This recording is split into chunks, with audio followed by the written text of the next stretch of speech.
I don't know how cold it is where you guys are, but it is cold for Texas.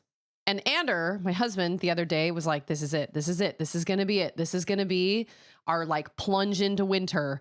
No, it's a high of maybe 42 degrees Fahrenheit here today. It's supposed to be about 57 Fahrenheit tomorrow. And then on Wednesday, it's back up in the 70s. So I feel like most of the time, our winter doesn't happen. Our real cold winter doesn't really happen until February. That's when these really crazy freezes kind of, I say come out of nowhere, but they've happened almost every year over the last like 5 years.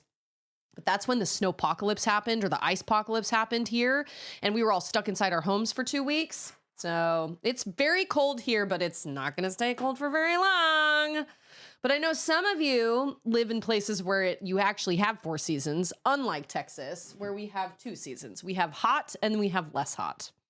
But happy Monday, everybody. I see Mikey.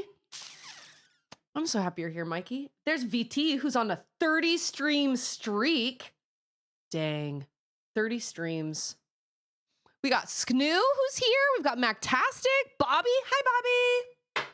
Bobby, you have to tell me when you watch K-pop Demon Hunters finally, because like, I mean, I know that I basically played a clip of it for you or whatever, but they say it multiple times in the movie. And that's just what plays in my head every single time I see your name.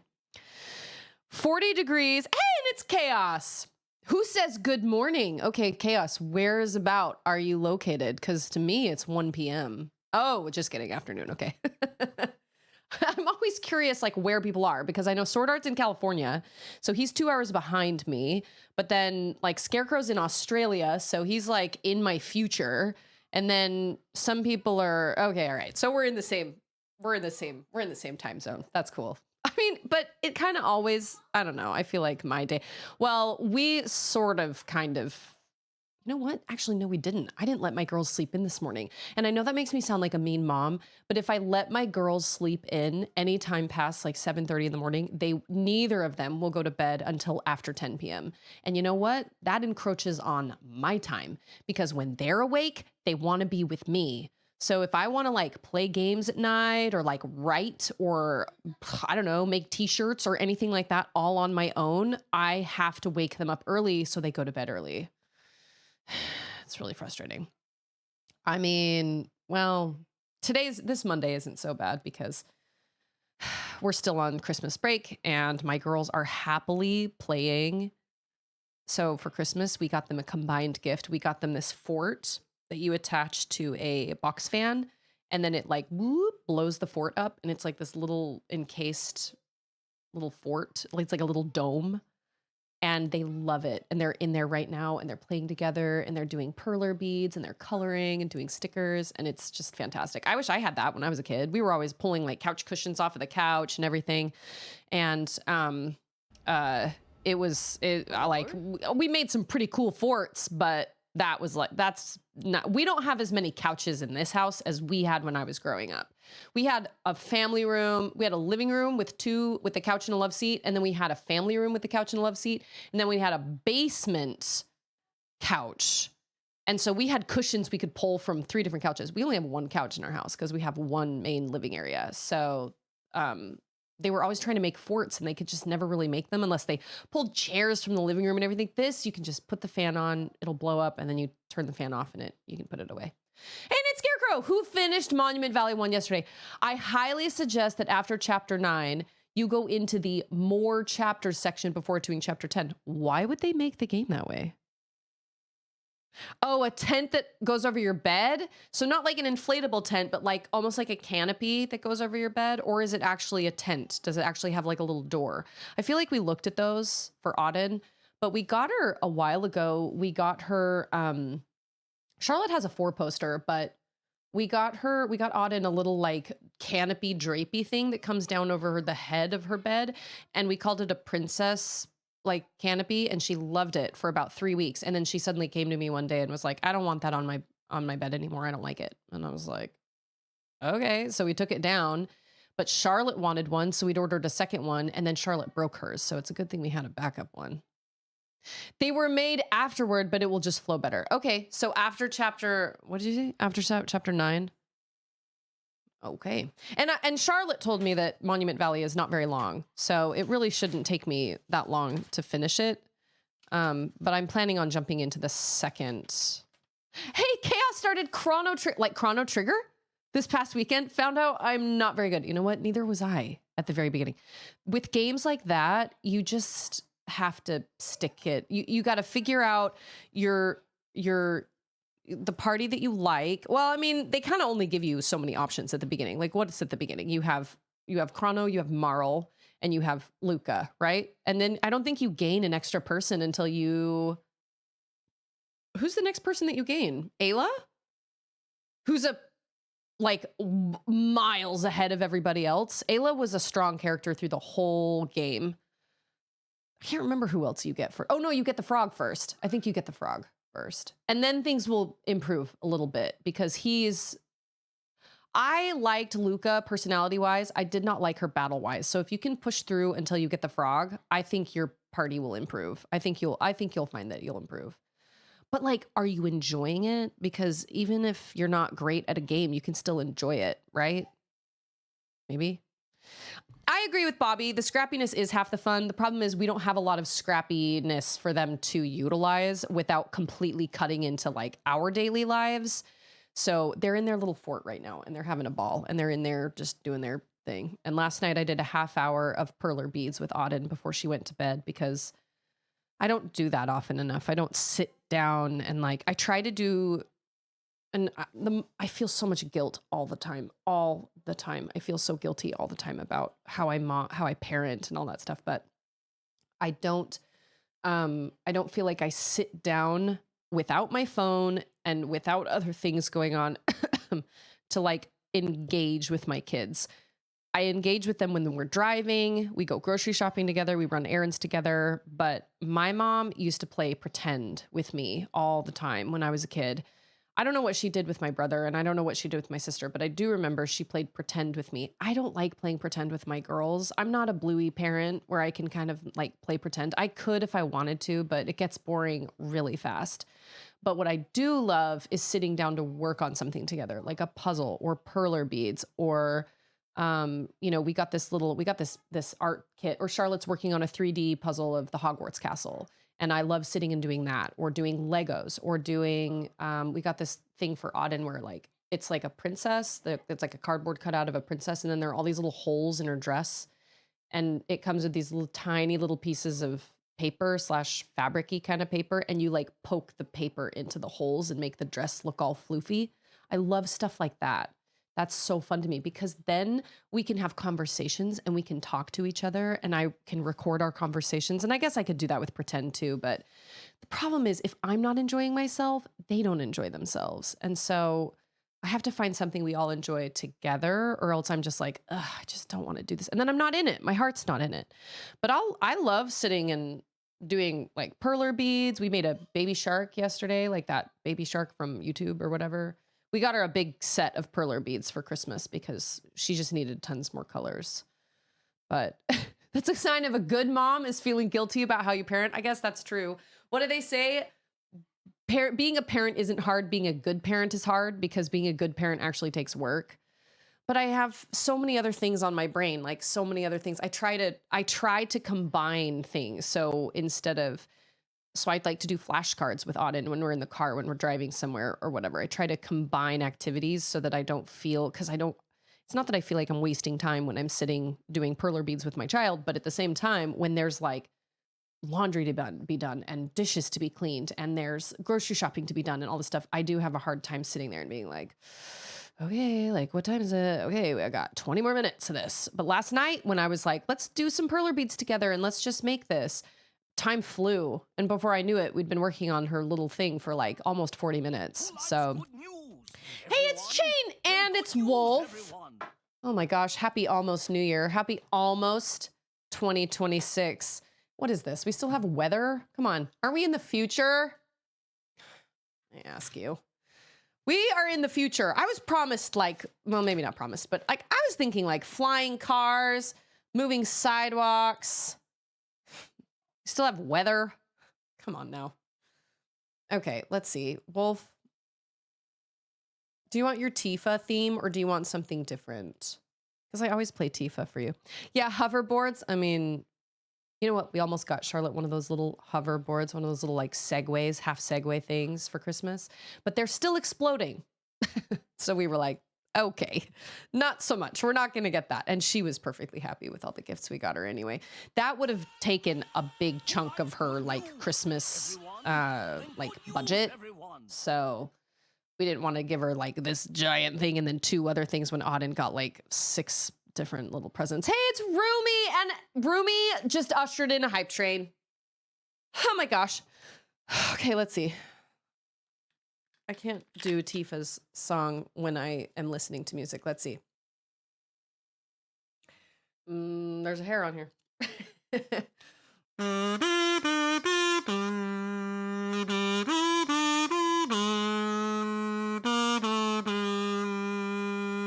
That's the right song, right?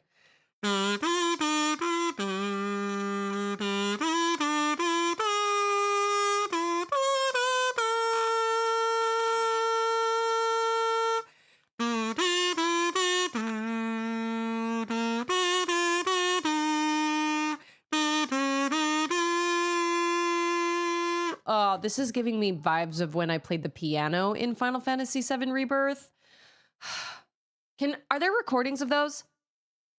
Because her song was so pretty on the piano. Thank you so much for that. Just like old times. And then here's for Rumi.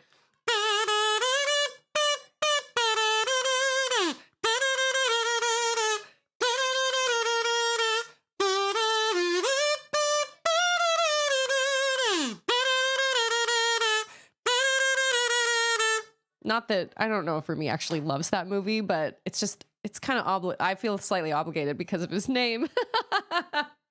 Thank you so much for your sub though, Rumi. I appreciate that a lot. And the Hype Train and Wolf, thank you guys.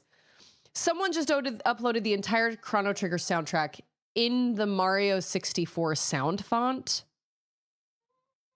You know what? I never actually played Mario 64, so I don't know what the music sounds like. I'll have to go back and listen to that. But you know what? Now that I'm done with Chrono Trigger, I think I remember Chain saying that Chrono Trigger has some really great lo-fi beats, which I am down with. I didn't ever listen to it before while I was playing. I took a shower and washed my hair this morning, and then I just let it air dry, and I feel like it looks crazy.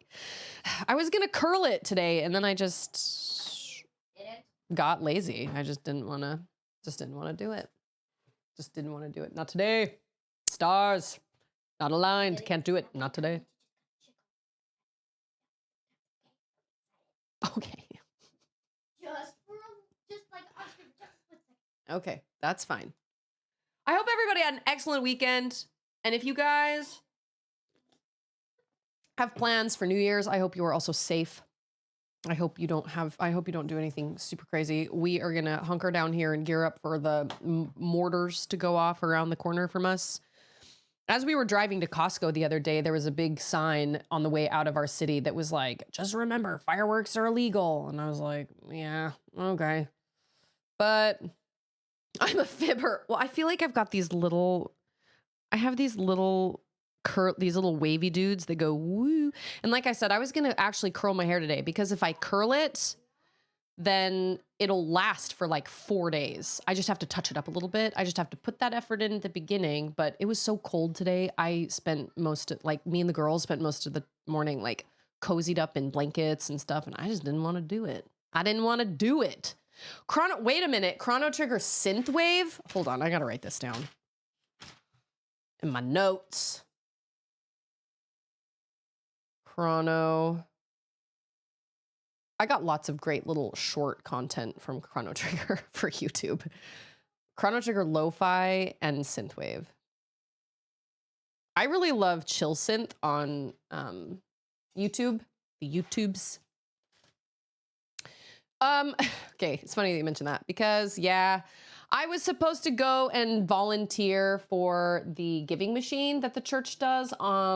It's like an hour away from us. And part of this was poor planning on my part. I probably shouldn't have even signed up because I really didn't have any childcare kind of like squared away. And I was like, surely my mother-in-law can help. But then my mother-in-law ended up getting surgery. And I was like, well, we had the wedding coming up and we had all these different things. And so I was like, that's future Susie's problem. I'll figure that out later. And I just kind of like told myself I would find a way, and I did not find a way. And so I had to contact the people a couple days ago that were in charge. And I was like, I am so sorry, but I've got my kids. I don't have any childcare, and I don't have anywhere. I don't have anything. Like, I could bring my 11-year-old, but I could not bring my 4-year-old. It's a 4-hour shift, and it's an hour up there and then an hour home in the middle of traffic. So we're talking 7+ hours. I'd have to leave Auden somewhere. And I was just like, I just can't do it. And I signed up for it against my better judgment. The lady that I am busy. The lady that had the sign up sheet, I felt bad because she was like, if I don't find anybody, the deadline is tonight and I don't know what to do. And if I don't find anybody, and I'm not saying she like pressured me into signing up, but I felt bad for her. So I was like, I'm sure I can figure something out. Oh, and then I invited my friend to come help me, and her whole family came down with strep. So it really just all fell apart. And I really just didn't have. So I was thinking about that yesterday. I was like, I wonder if anybody will remember that I said I was not going to stream on the 29th. And then I completely, and then it just, and then last Friday, I forgot about it as well while I was streaming. So I just wasn't as prepared as I should have been. And it was kind of poor planning on my part, but it was also just bad timing, like with my friend's family getting sick and with my mother-in-law's surgery and everything. Like, I was really hoping I could just kind of pull a rabbit out of a hat, and I just couldn't. And so bless them. They helped me figure out how to get it covered. And so I did.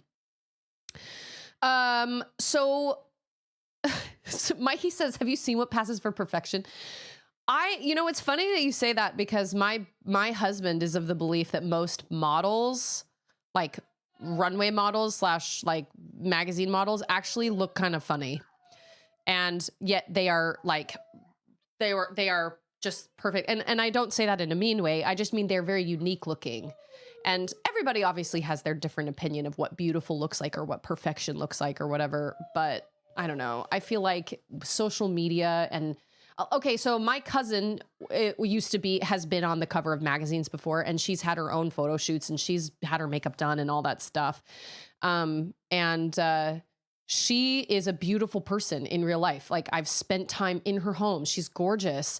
And yet when you look at a picture of her, like a professional photo shoot of her, it looks so different than her. And she's even told me herself, she's like, that is not real. That is lighting. That is touch up. That is basically done in a computer. My body doesn't look like that. I don't have that kind of cleavage or whatever. That's not me. They took a picture of me, and then they did a whole lot with lighting. And that has come from the mouth of a semi-celebrity who has had many photo shoots and I think she was on the cover of Maxim magazine one time, which I didn't realize what Maxim magazine was. And so I brought it to school, and then I got in trouble. My teacher was like, what the heck are you doing with a Maxim magazine? I was like, it's my cousin. She's on the cover. And they were like, what? Anyway, my grandma was very against my cousin wearing anything crazy, revealing or low cut or anything like that. And my cousin, when she was in Buffy the Vampire Slayer, she did shoot a love scene, it wasn't HBO or anything, but there was like a love scene that happened between her and one of the actors. And my grandma called the who was it that did it? Was it Paramount? Who was it? But she called the studio and like raked them over the coals, and she was like, how dare you like show my granddaughter in this way? She screamed at them over the phone, and one of them came to my cousin and was like, well, we got a call from your grandma. Because she was like an emergency contact for my cousin. Anyway, Twizzlo, how are you? I hope you had a good weekend. Man, now that makes me want to watch Dune. You know what? We were watching The Chosen last night, and there was this scene where all these men, all these Jewish men in like their full garb, like their full, the things that go over their heads and everything. And I am not learned in the way of Judaism, so I apologize if I'm speaking poorly about this, but they were just all wearing, it was like all the priests or something, and they were all together in this one room. And then the main dude had kind of more sparkly headpiece he was wearing. And I was like, you know what? This looks like it could happen on Arrakis. The only problem is there are no women in this room, but this legit looks like a scene out of Dune right now.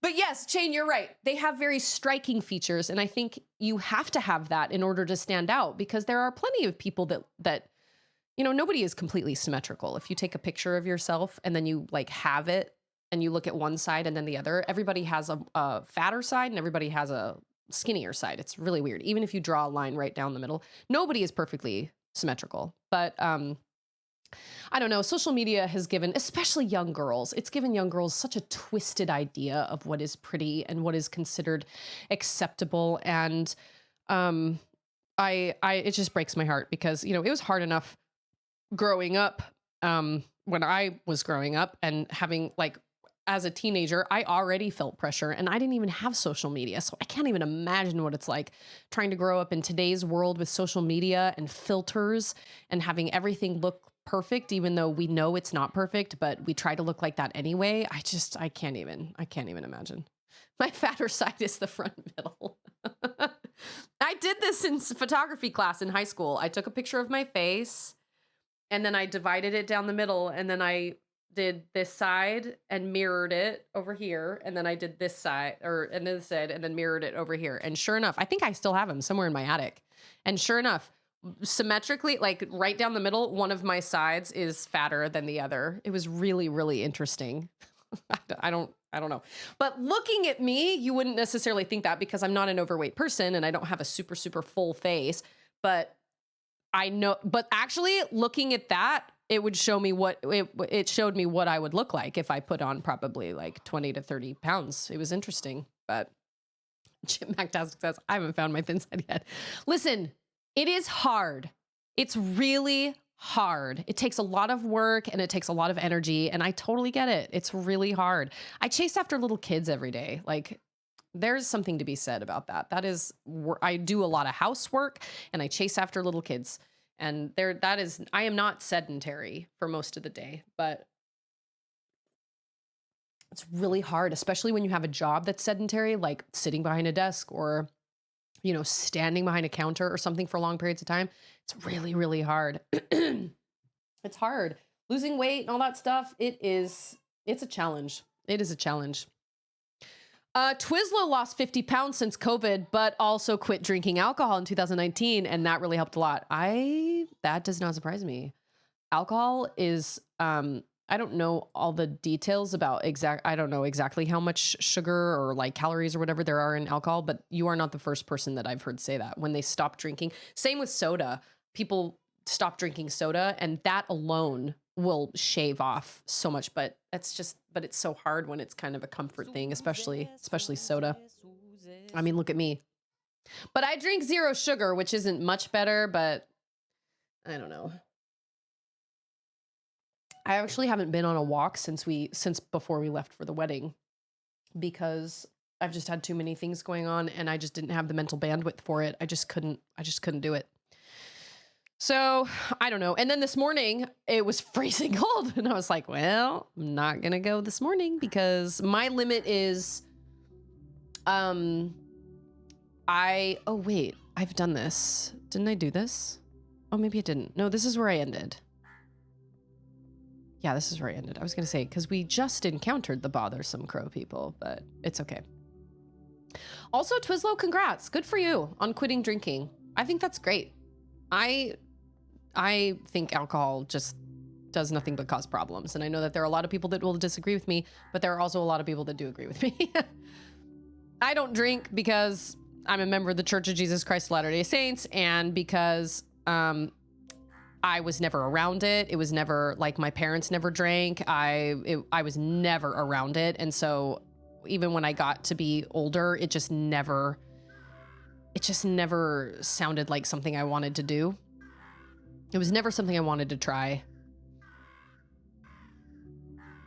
I hate him so much. Leave me alone! So what happens over here? Can we not go over there? Oh, I see. I understand. Okay, got it. Oh, see, and Scarecrow says, I don't drink because I was around it. Yep, that's also true. I've also heard of people quitting drinking because of that. And I think it takes so much humility to be like, I drank and I realized I couldn't control myself or I had a problem or whatever. I think that takes so much humility, and that's really shelving your pride. And I think that takes a lot of strength to admit and be like, you know what? I can't handle this. I wish I could, but I can't. And I'm not saying, Twizzler, you were in that situation by any means. I'm just saying any way somebody reaches that point. Well, you guys know I've been kind of weirdly obsessed with like police body cam videos, and a lot of them in the beginning were drunk driving videos where people were getting pulled over and then they became belligerent and crazy, and then they ended up in cuffs and sometimes in a hobble and a spit hood because they were totally insane. And you have your emotional drunks, you have your angry drunks, you have your giddy kind of silly drunks, and then you have your sleepy drunks. And that's kind of what I've seen through these. And every time I watch a video, I'm like, man, I am so grateful I've never made that a part of my life. And I hope my children don't ever make that a part of their lives, because it doesn't do anybody any good, especially if you're gonna get behind the wheel of a car. But now my police body cams, like that are showing up that are populating my YouTube feed, have moved into airports, because I think obviously my phone was listening when I was talking about flying and traveling and stuff. And it's the same thing. People go, they have a layover and they go to the bar and they drink, and then they are not allowed on the airplane because they're too intoxicated. And so then they pitch a fit, and then the police are called, and then they're totally tackled and handcuffed in front of everybody because they're crazy. And I'm like, if anybody needs to watch why you shouldn't drink alcohol, that is it. Those are police body cams help everyone. They show how the subject acted. They show that the police officer did his job. One of the best things. Are there corrupt cops out there? Sure there are. But for the most part, I'm learning through watching a lot of these videos that cops really do just want to help, and they really try to give you the opportunity to not get arrested. And most people don't, but these really crazy belligerent people are just destined for handcuffs. I will also say that one of the things that surprised me the most about watching these videos is the comment section, and how overwhelmingly positive the people are in the comment section.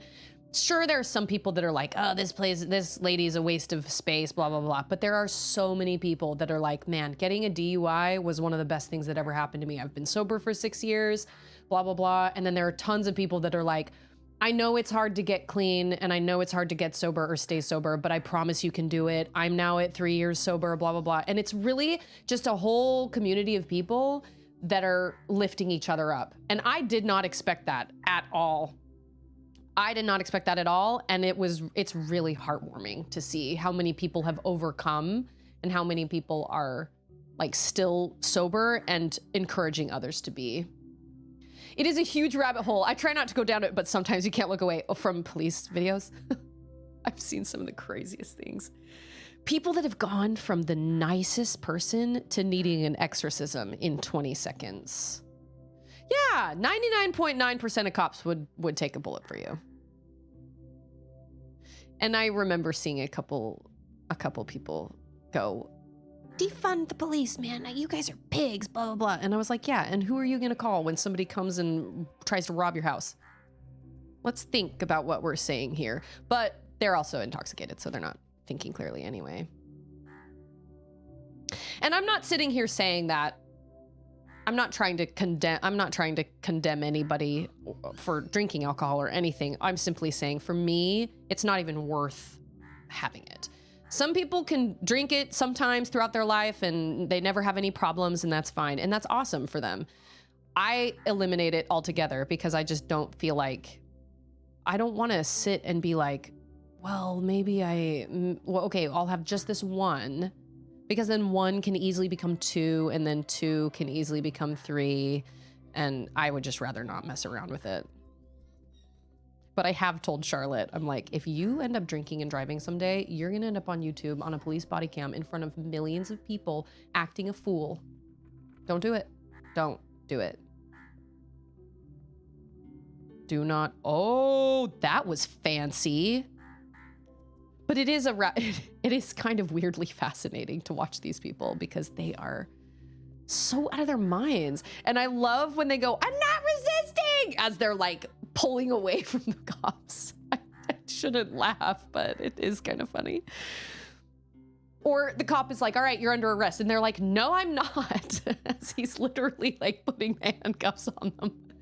And you can tell that sometimes the cops are just like, you can tell that they're like, don't make this any harder than it already is. Like, come on, lady, come on. Like, work with us here. We're giving you every opportunity. I did see one the other day of a woman that didn't want to get off the air. Okay, she was on Spirit Airlines, which is a pretty budget, you know, it's probably the budget airline. And she was on Spirit Airlines and they changed her flight. They changed her seat. So she got on the plane. Somebody was saying, hey, that's my seat. And she was like, no, this is my seat. And so, you know, she was mad that they changed her seat. But every time you buy a plane ticket, it always says seats, all these things are all subject to change. We forget that. And she was like, I paid for this seat. And they were like, no, you paid for a seat. This was the seat that was assigned to you, but then it changed and now you're sitting in this seat. She wasn't even drunk or anything. She was just prideful. She was just entitled. She would not move. She caused the whole plane to get deplaned. Everybody had to get off and she got arrested. And I was like, all because you wanted to sit in A or C25 instead of E25? Like, come on. And there was even a dude that was like, dude, if I, oh, that's where I need to go. He was like, if I switch seats with her, like, will that help? And the cop was like, dude, she's already getting arrested. Like, she's, and the guy was like, okay, well, I tried. Props to him. He was like, look, lady, like, we all want to go home. All of us want to go home. And she was like, well, this is my seat. She wasn't even intoxicated. She was just being a Karen, for lack of a better term. I hate to say it that way, but she was being a Karen. She was just like, they changed my seat. She was just picking a fight because she could.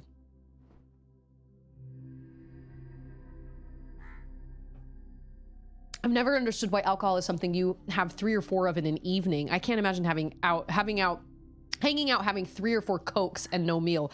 I actually agree. I mean, I could have like a Dr. Pepper while I'm like driving around and like sipping on it while I'm driving around and running errands and stuff. But like drinking like 4 of them in a night, that sounds awful. That sounds terrible. It's way too much. And I know a lot of people give members of the church a hard time and being like, oh, you guys can't drink and you guys, oh, wait, what is this? This is number 6. Okay. And they're like, you can't drink and you can't drink coffee and you can't do all these things. And I'm like, well, first of all, we could if we wanted to. There's nothing saying that you're going to be like kicked out if you don't. Like, most of the time it's a choice for people. All the time it's a choice. And second of all, it's not just because the church is saying, oh, by the way, you just don't do these things. There is a very good reason. We all want to try and keep ourselves in our own headspace, and anything that messes around with that, it causes so many problems. Think of how many accidents could be avoided. Think about how many airline meltdowns could be avoided. Think about how many frat parties could be maybe not so terrible for people if alcohol was eliminated from the situation, from campuses or from airports or from, you know what I mean? Like, it would eliminate a lot of problems, but that's never going to happen. So, oh, I got a friend.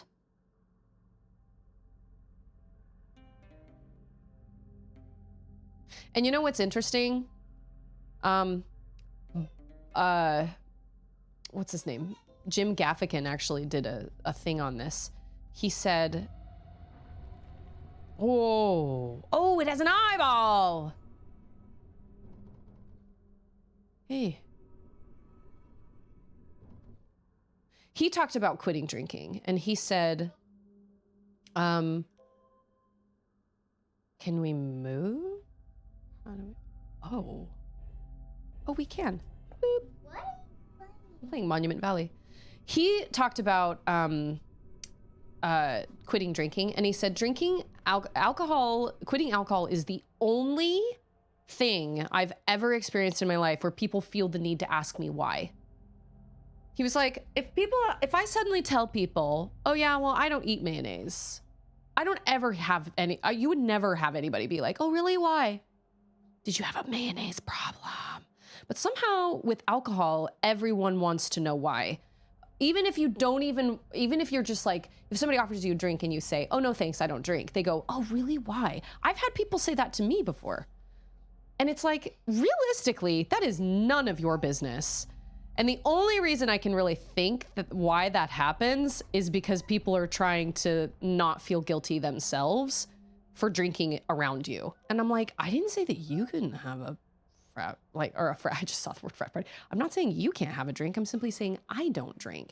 But for some people, not all, but for some people, they feel, I don't know, guilty, and they don't want to, they feel weird drinking around you when you say you don't drink. I'm like, I'm not saying that you can't. I'm just saying that I don't. Also, being a sober person around a bunch of drunk people is not very fun. Oh, I'm sure that would be the argument. A dry frat party wouldn't be any fun. I'm sure. But it would also be safer because people get hurt at frat parties all the time. Mostly women. I saw one that was a daughter aged 19 to 23 or so, that refused to get out of her father's car because she wanted him to drive her somewhere and he didn't want to, but she wouldn't get out, so she called the police. That is called entitlement. That's when your child has never heard the word no. That's it. That is it. Yeah, that's the argument, is people are like, oh, but that's no fun. And it's like, okay, well, what's more fun? Having a party where everybody is safe, or having a party where people are not safe? There's a mark on there, and I feel like that's important. Wait a minute, he wouldn't go up there last time. Will he go up there with me on him? Or will he? I love him, actually. He's really cute. Charlotte is desperate for me to finish this game. Oh, I think I understand why. I think I was pushing on the wrong. Okay. That's why. Yeah, we needed something extra. Whoops. Yeah, I saw another one where some dude they had just gone to Disneyland or something, and his mom had taken them all to Disney, and he had... Oh, I understand. And he was threatening her and saying that it was the worst trip of his life, and that he wished she was dead and all this stuff. And I was like, who the heck treats first of all, who the heck treats their parent that way anyway? And then also after she just took you to Disney. I mean, come on. I don't know. But yeah, I remember I was at a dinner party. I think I might have said this, but I was at a dinner party and I got there late. It was for a client of mine, and the client, this lady, I sat next to her friend, and her friend offered the dinner party, and like there was or like a cooking lesson or something that had already started. So I was trying to be as low profile as possible. And she was like, "Can I get you something to drink?" And I was like, "No, I don't drink, thanks." And she goes, "Oh, really? Why?" And I was like, I just don't." And I didn't want to get into it, because I was like, there's somebody talking at the front. Like, I don't want to be disruptive, and it's not really any of your business. I don't mind telling you why, but why do you feel the need to ask me in front of all these people?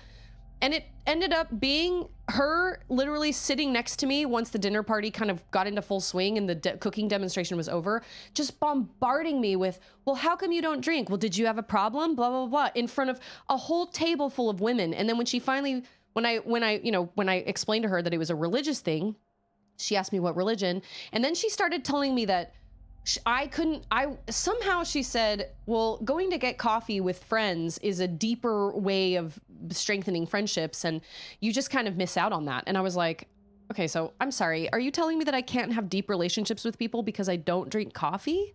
And she was like, no, that's not what I'm saying at all. She was buzzed for sure. And it was in front of a table of like 9 women that she just stripped me down in front of all these women I didn't know. And luckily my client's daughter was sitting at the table, and she went to my client after the party was over, and she was like, you need to call your friend and tell her to apologize tomorrow. Your friend was so rude to Susie the whole night. And I don't know what she was thinking. That was one of the most disgusting displays of just bratty and cattiness I've ever seen. And so of course my client did call me, and she was like, I'm so sorry. I'm so sorry she had a little too much to drink. And I was thinking, that's not anybody's fault but her own. Like, that's her choice. Hey, it's Skybird. Skybird has a glass of wine at Christmas dinner. That's it for the year. I've never tasted wine before. You know what I love? I love Martinelli's. Martinelli's is the best. Oh, I understand. Yeah, I get it. I just remember being like, are you trying to tell me that I can't have deep relationships with people because I don't drink coffee? And she was like, oh no, that's not what I'm saying. And I was like, that kind of sounds like that's what you're saying. It was so weird. It was such an odd situation. That was the only time I've ever been so dressed down in front of a bunch of people. Like, I've never had anybody attack me quite that way. It was wild. And I called Andrew on the way home, and I wasn't in tears, but I was like, why do people feel the need to do that? And he was like, well, first of all, she'd been drinking. And second of all, sometimes for whatever reason, people feel the need to like make excuses for their own drinking when you tell them that you don't drink. I was like, look, like, that's fine. I wasn't telling her she couldn't. And he was like, I know, but sometimes that's how people interpret it for whatever reason. But I don't know, it was wild. I love my totem buddy. He's so nice. Where did I go? I don't know where I went.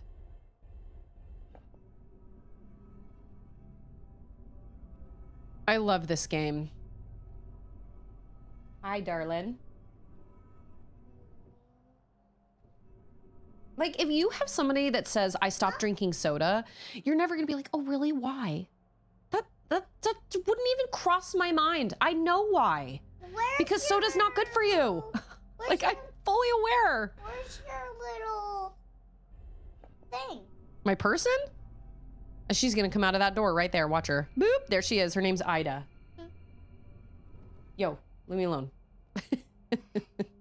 This also reminds me of the Temple of the Ancients, too. Go. 10. I didn't make you do chores today, you lucky duck. I figured out a new way to have her do chores. I was like, what we are doing is not working. This reminds me of the Temple of the Ancients, and then it also vaguely reminds me of the last campfire, just a little bit, and then it also kind of gives me Journey vibes. But I think that's mostly just because it's kind of ethereal and there's no speaking and the music and everything. Oh, I see stairs. Got it.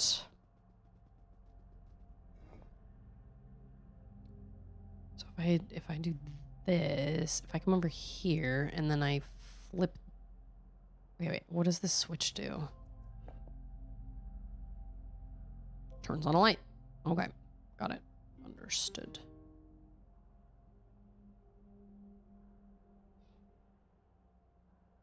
Oh, I get it. I understand. I think so.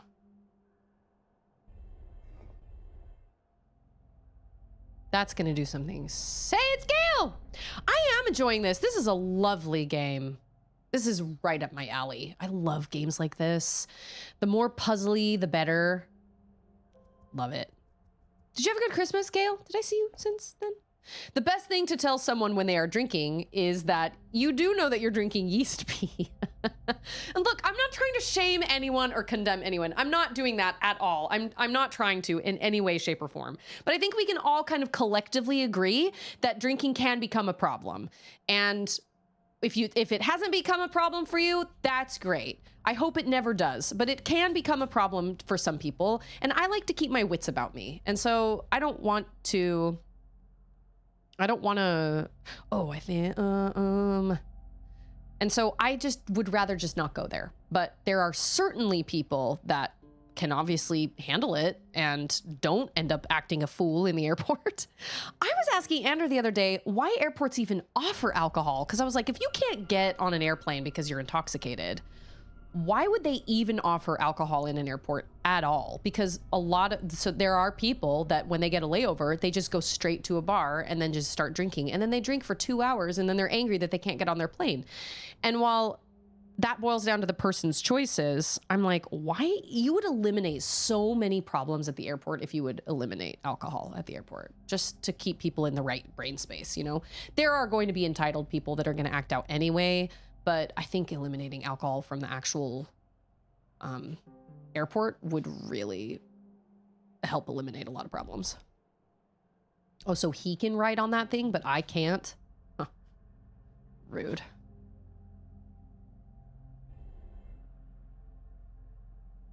A flying airplane is a hazardous environment and should be a dry space. Well, yeah, but they also serve alcohol on the plane, which has always kind of confused me a little bit. I don't know. It's a mystery. It's a mystery.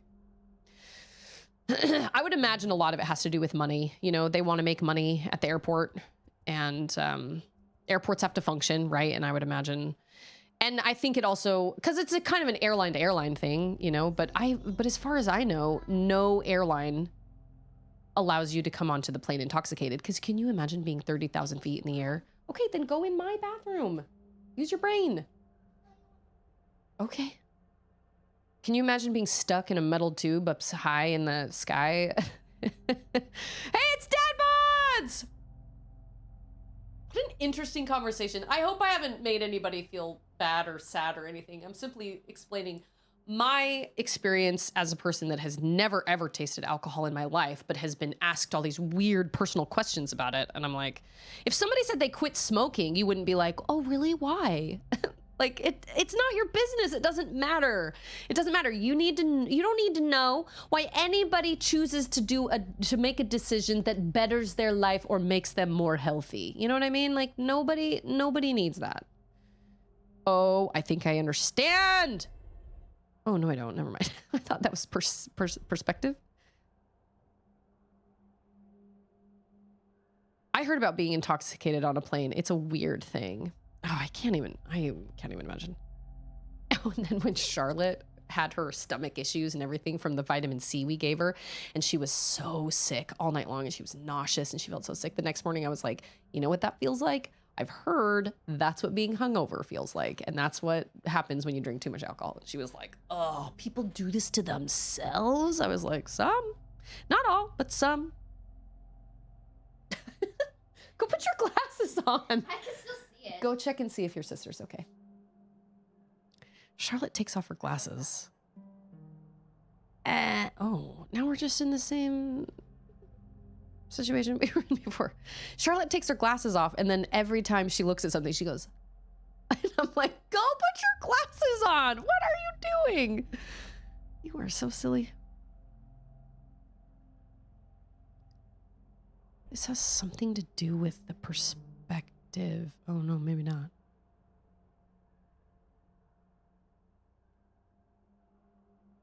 When you realize you're in a big tube just sitting there a little buzzed, it must be wild. I've sat like across the aisle from some guy that ordered like a drink and got a little buzzed on the plane, and like he was delightful, totally delightful. He was giggling at his movie and everything. It was his first flight he'd ever taken in his life. He was this young kid. He was like 20 something. He was a delight. He was great.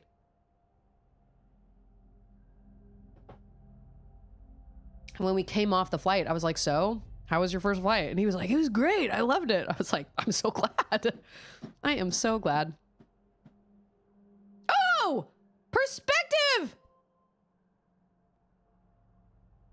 I got it. This game is messing with my brain in a good way. It's like scratching my brain in a weird way.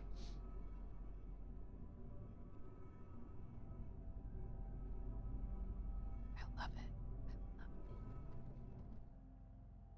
I did on the way to Vegas. I sat next to a woman who was terrified of flying and had a few drinks to calm her nerves. She was fun. Yeah, I definitely do recall that guy being very delightful. He was really nice. He was having a great time. It wasn't a very long flight. It was only to Salt Lake, so it was like from Austin to Salt Lake. It was like, I don't know, what, 3 hours? Okay, okay. Hey, will you check out the front door and see if your present came?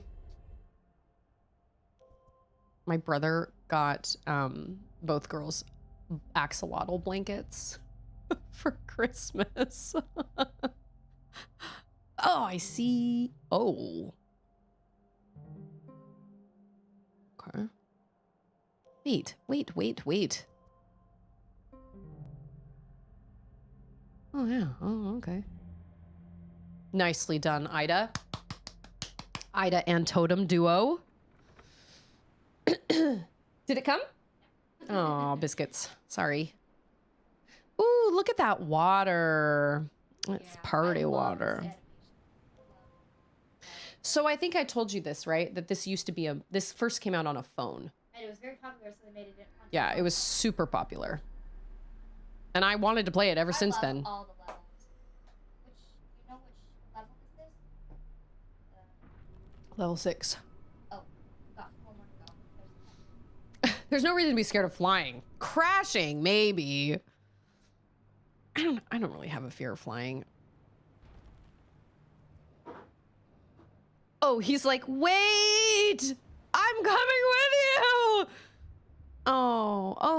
Oh, the little... Oh, yeah, the totem! I thought that he was in the second one. Can he come with you? Oh, no, little buddy. Oh. What? Well, that sucked. What? I like this, too. Okay, everybody needs to go out. This is my time. You guys can go do your screens. Go. Yay, screen! Give me my time. Please give me time. I went to another internet provider that has installed fiber in our neighborhood over the last year, except our house for some unexplained reason. They just called me and said they can install it tomorrow. What's your new internet provider? We're still with Spectrum, but they gave us a really, really sweet deal, which I think they're actually mad at themselves for giving me the deal. Hi, Stixel. What? Tell them what?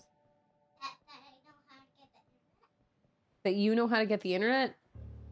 Go watch the iPad. Just go. I love my children, but I also love when they leave me alone.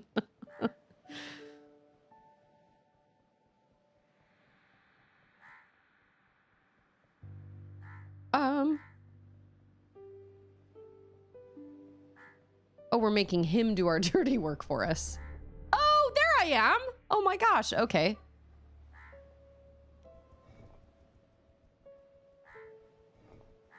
Yeah, they told us that, we were without power for over 48 hours this weekend. That was fun. Our internet line got cut. Estimated repair, January 12th. Then it got bumped up a bit.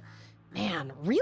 Are that many people having problems with internet that they can't do a repair for 2 weeks?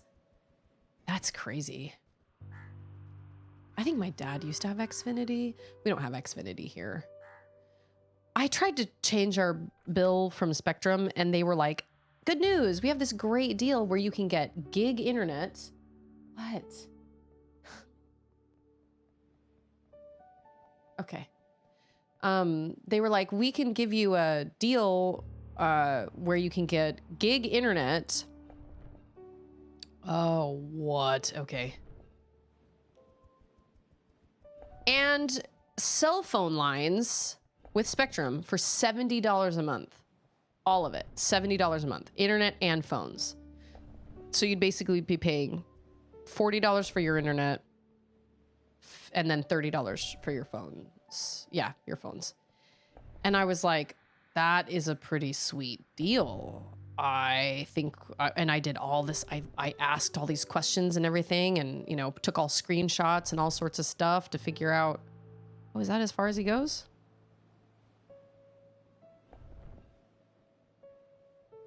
And I was like, okay, I guess this is legit. So we did it. And then our next bill, they were like, your next bill is still going to be the same price you've been paying, but the bill after that will be less.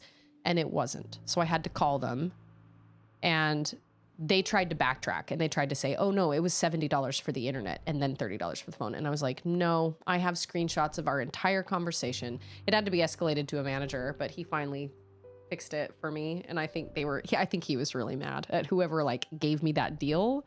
I was like, I don't know who it was, but I've got screenshots of our whole conversation, and that's not my problem. So we pay. And he was like, well, I can give you the internet for $50. So we're basically paying $80 a month for gig internet and phones, which is a steal right now. So we get that for about a year.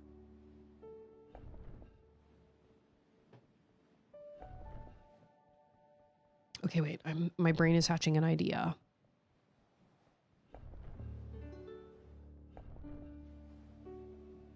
Wrong idea. How do you...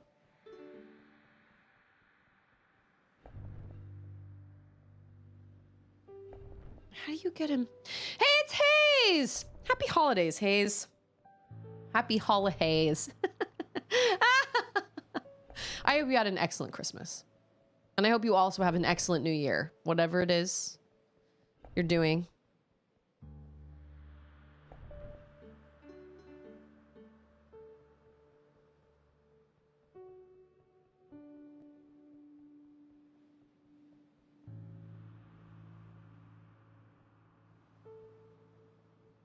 Middle of the state did not thaw out yesterday. They were pushing an inch of ice on everything. It's getting blasted. Upper Peninsula was getting blasted last night, like 30 feet waves on Superior. Dang. See, we only have two. Well, we've only had two options of internet providers until the last year. Then we got MetroNet and we got Brightspeed. We're both installed in our neighborhood, but I haven't heard great things about them. I haven't heard great customer service things about them. Like, I've heard that their prices are pretty good, but that they... Oh, yeah, see, that's what I wanted. Yeah. But that, like, when something breaks, you don't get any sort of help for, like, days and days and days. So we didn't end up going. And then we got that deal with Spectrum, and I don't love Spectrum either, but for the amount of money we're paying, I was like, well... And Spectrum Mobile hasn't been bad at all. I mean, we were with TracFone, but it hasn't been bad. I was kind of worried about it, but it hasn't been an issue. Well, at least I'm making the Crow work for me. You know what I'm saying? Good. Do your job. Man, I mean, I know that a lot of the US got totally blasted. I can't even imagine Canada. Oh my gosh. Doesn't Canada get crazy snowy though most of the time? Lots and lots of snow?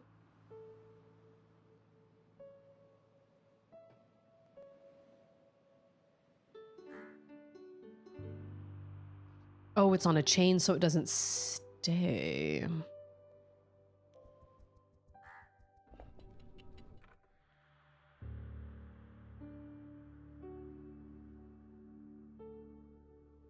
What does that do for me? Oh, you little... You jerk!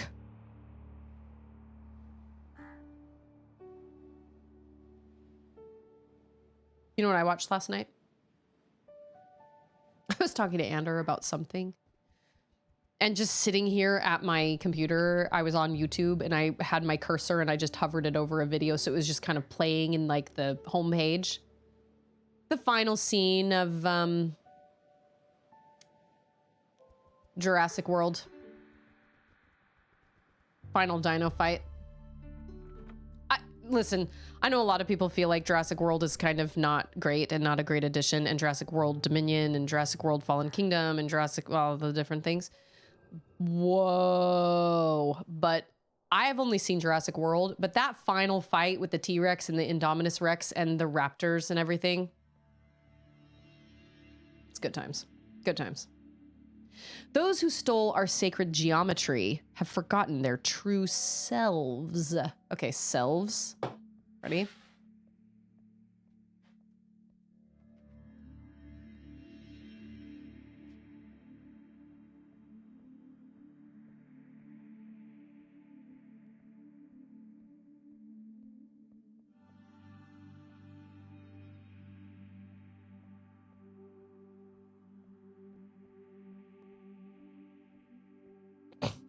This is from Gravity Falls.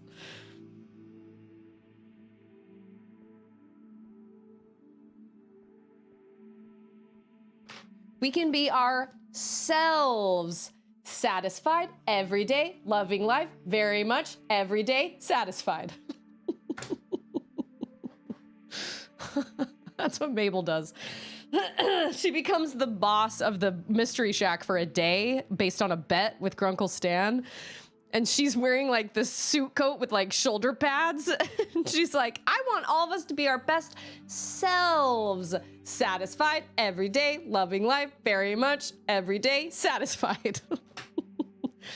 Cursed to walk these monuments, are they? So are they the crow people? No. Foolish princess. You know what? I don't appreciate all the name calling. First it was thief, now it's foolish. I don't appreciate all the name calling. Have you forgotten too?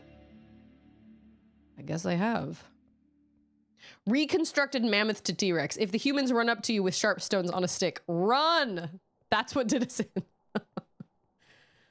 Yeah, Charlotte said something like they're bringing mammoths back or something. Like they're trying to bring mammoths back or something. I don't remember. Oh, there's a door right there. I didn't realize there was a door.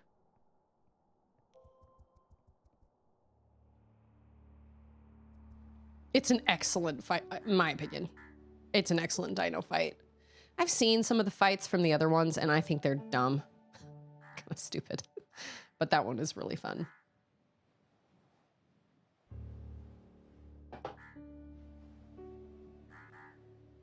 Yeah, I didn't see Fallen Kingdom or Dominion, and I didn't see this last one.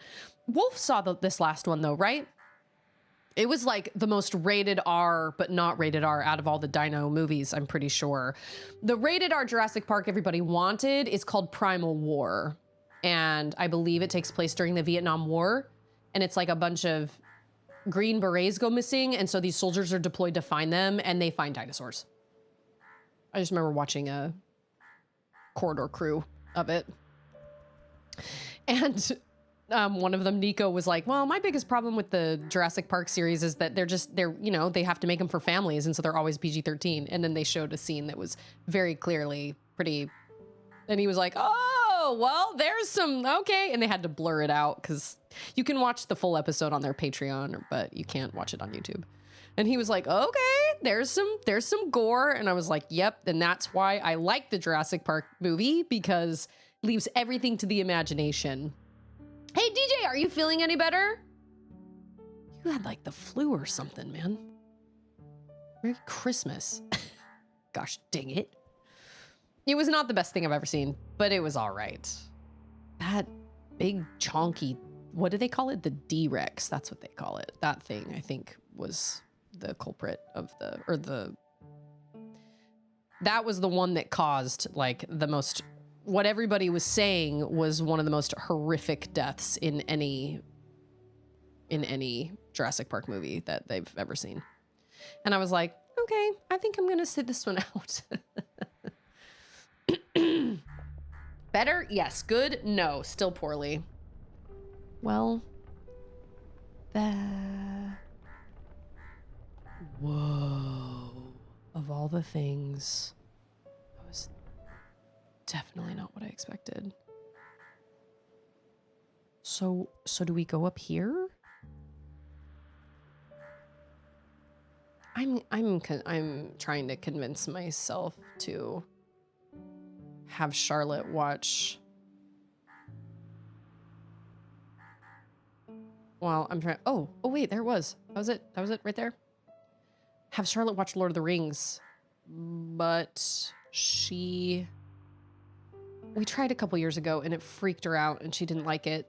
she couldn't even make it 10 minutes in, but that was a couple years ago. I think she could probably handle it now. But maybe not the fight at the end with the Urukai. And like Boromir getting like arrowed multiple times. I was like, we may want to skip that. But everything else, I feel like she could probably... Man, I love the original Jurassic Park. It never gets old for me. I love it. And watching it now, they have gone over and kind of... they have kind of smoothed out the CGI. They've tried to update it a little bit, and you can definitely tell. But it still looks really, really good. Like, those raptors look real. Phil Tippett did a good job. He was the dinosaur supervisor or like coordinator or something. Yeah, it was harrowing. And speaking of, I just showed Charlotte her very first Teen Girl Squad. That's where arrowed came from. Arrowed. I'm sorry, can we not go to chapter 8? We were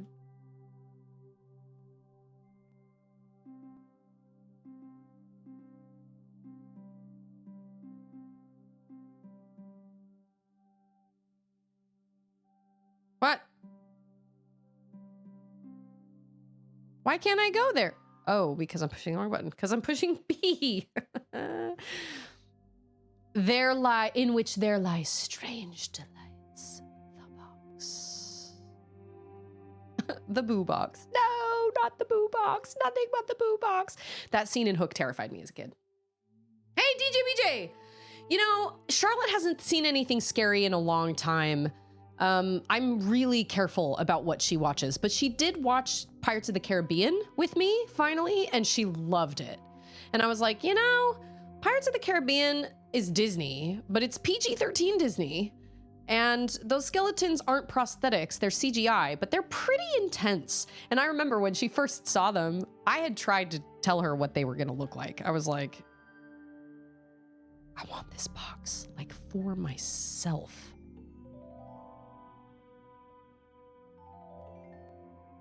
Fangamer.com needs to make a box like that, a music box. Should do that. I tried to describe them, and I was like, I mean, like, they're kind of gross. They're kind of gross looking. They're not like bloody, but they're kind of like gross. And so when she saw them, she goes, ew.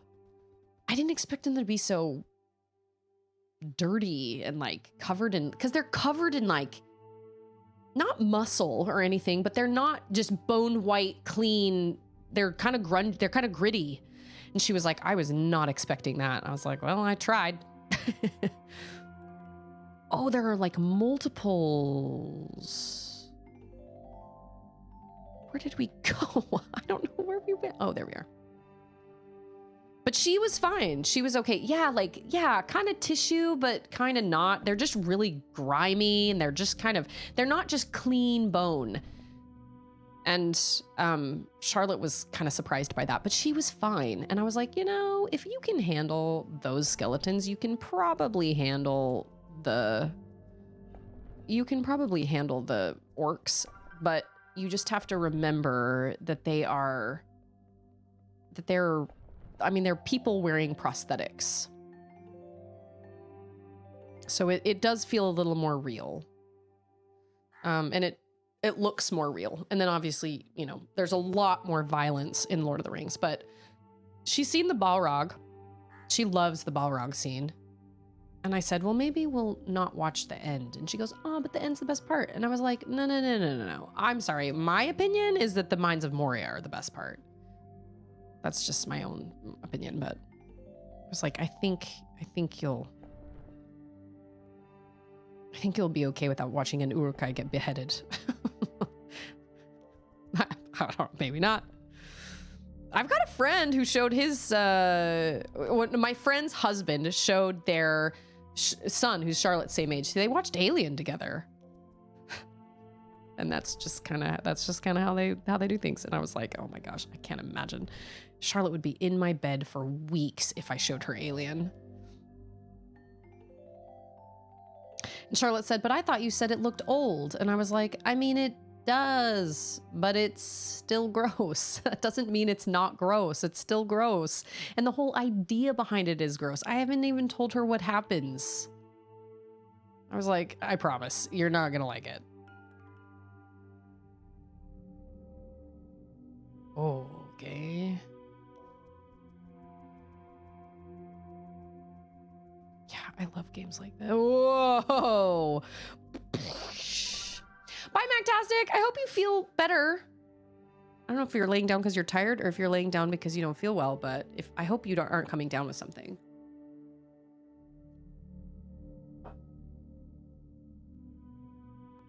You have COVID? Oh, Mactastic, that sucks. I'm so sorry.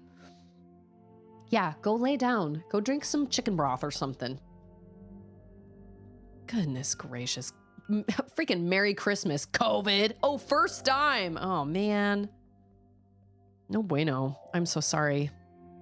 Yeah, go lay down. You should go lay down. Take care of yourself. I've had it twice, and I do not, 10 out of 10, do not recommend. Like, I don't recommend it that much. Disney could be quite dark with their movies before they got painted into the kiddies corner in the mid 80s. That's true. Disney has definitely had its fair share of like creepy movies. I don't understand. Oh, see you later. I don't understand how we get here. Do we do family game nights? Well, Charlotte and I will sometimes do game nights where we play games like on our Switches together, but we don't do like board games and stuff. Where the heck did Ida go? Where did she go?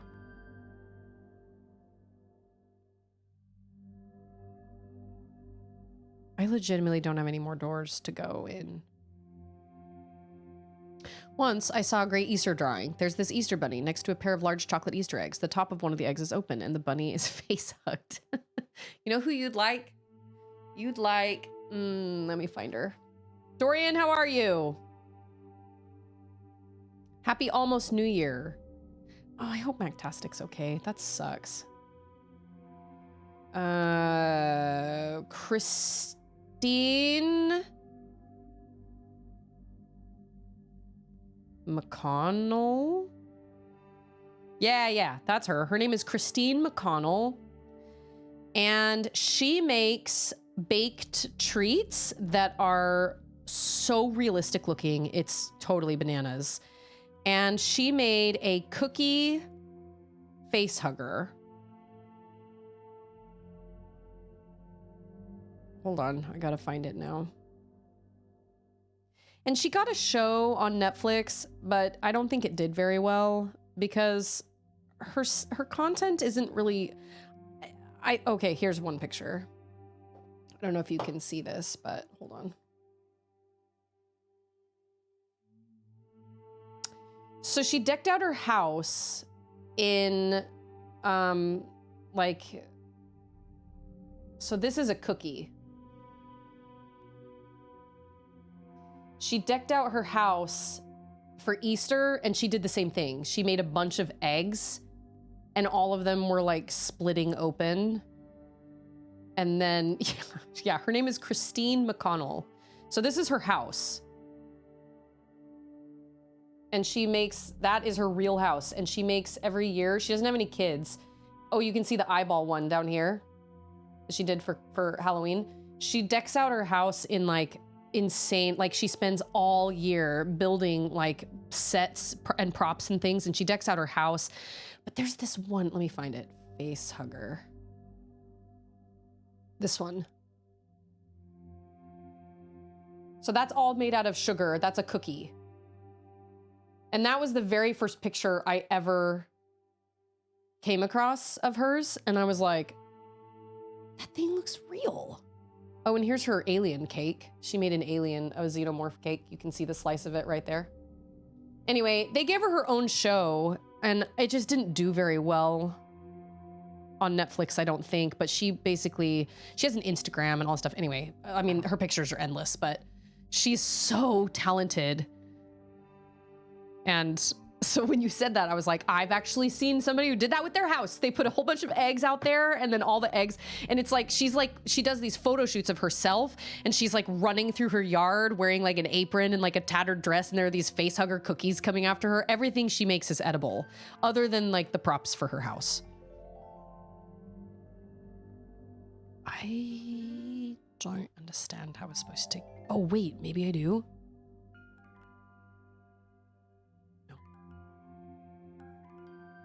Oh, wow. I don't know how to get anywhere. Can you start a puzzle over?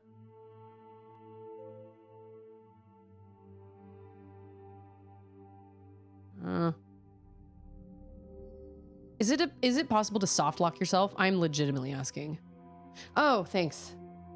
Sorry, I forget about that all the time.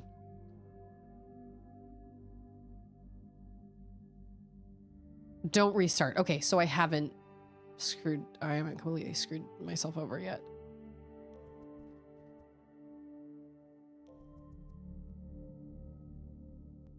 Maybe if I go, oh wait, how? If I go here, that's gonna fold down into this part? Patching a radiator today. Your puzzling will be useful background. No way to soft lock I ever found. Okay, cool. I can't figure out how to get into that purple part. And I really can't figure out how to get... I'm starting to not like this box very much.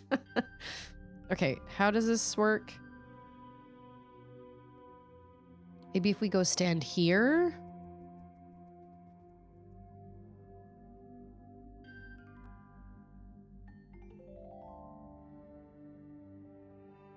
How high up does that go? That only goes that high? Okay, so this little area doesn't have a door. So that means that you have to end up here. Somehow you gotta... Can I like open? No, I cannot. You have to end up here without going through a door. So that means you have to be like folded down into it, but I can't. Unless this one, because it has a button on it or like a thing on the thing.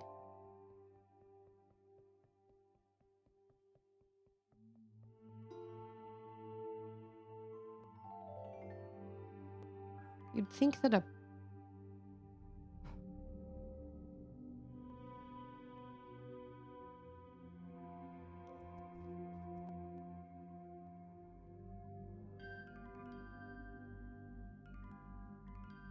like, I see how it folds down.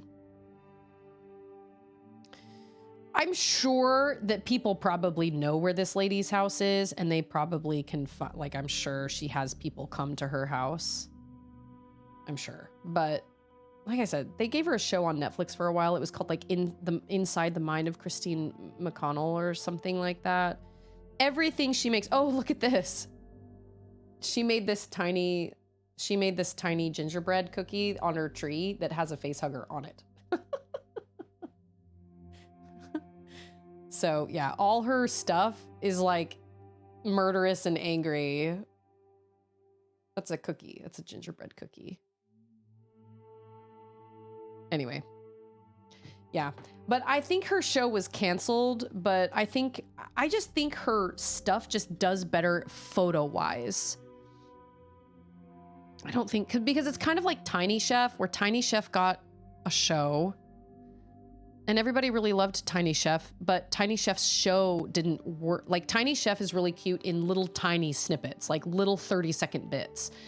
But a whole 20 to 30 minute episode of Tiny Chef is too much. It's like, it's almost just, Tiny Chef is really cute as clippable moments, but 30 minutes is too much. Auden used to watch Tiny Chef, but you can't even understand what Tiny Chef is saying. I love Tiny Chef, but like, yeah, I think it was the process. I think so. And then I think she had some kind of, I think they gave her like a she has a black cat, and I think they kind of made the black cat like a kind of like an animatronic kind of like fun little character that could talk on the set or something. And I don't know, they were trying to go for more entertainment value, but all I have in my head is like Sabrina the Teenage Witch with the cat. I'm sure it was better than that, but.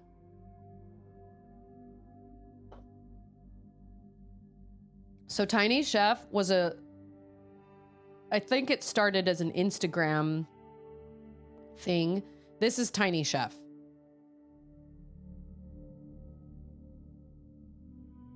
It's a little tiny puppet, and it's all stop action. And I don't know if Tiny Chef is a he or a she. I have no idea, but they live in a little tree stump, and they do the funniest. You can't understand what they're saying. They talk in the weirdest way. You can kind of understand, but not really. And so they have this little cooking show where they cook and everything is done in stop action, and it's all like needle felted kind of clay animation, stop action, 3D printed, all that kind of stuff. And it's really cute in like little 30-second clips. But a whole show, Paramount picked them up for a show, and they ended up canceling it because I just think their viewership dropped.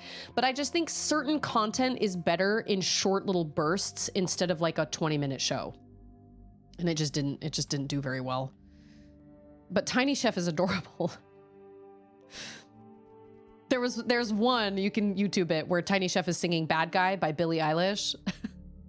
But he's not singing it. He's just kind of like making these weird sounds, but he's doing his baking and everything to the beat. So he's like smacking the dough and like doing all this crazy stuff to the beat. And then he's like using his whisk as a microphone and doing all this crazy stuff. It's hilarious. It's great, but it just doesn't really work in like longer than, okay, think outside the box. Well, I'm stuck in this area. So obviously the only thing I can think of is like back here, but I can't go back there. Think outside the box.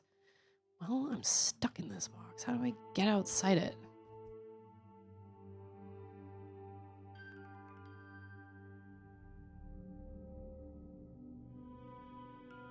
Slowly.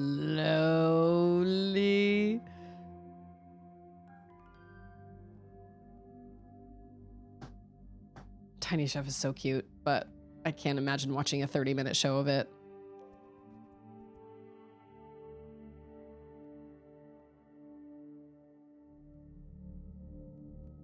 And I think Tiny Chef has millions of followers on Instagram, so it's like, well, just keep doing the Instagram thing then. That works for you.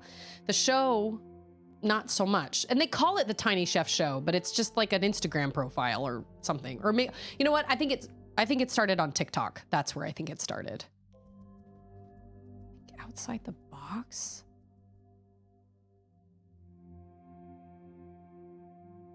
I'm looking at like perspective shifts, but I can't see any. Everything is lifted. I can't, and your cursor only goes to the places you can actually step. And once that closes, you can't walk out of it.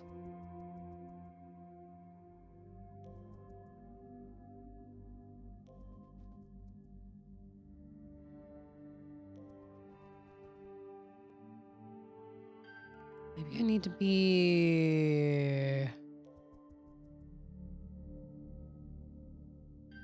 So I have to get into this purple area?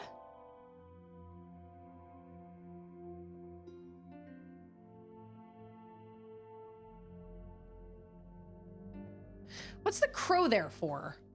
To bug me?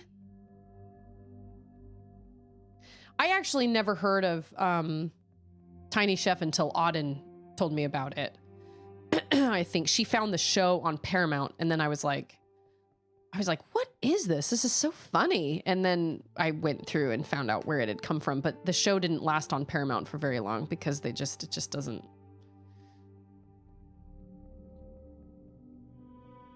Or maybe it was a clip called like what cooking with ADHD is like or something. It was very funny. This is the first one I feel legitimately stumped on. I don't know how to get off of the blue blocks. Charlotte!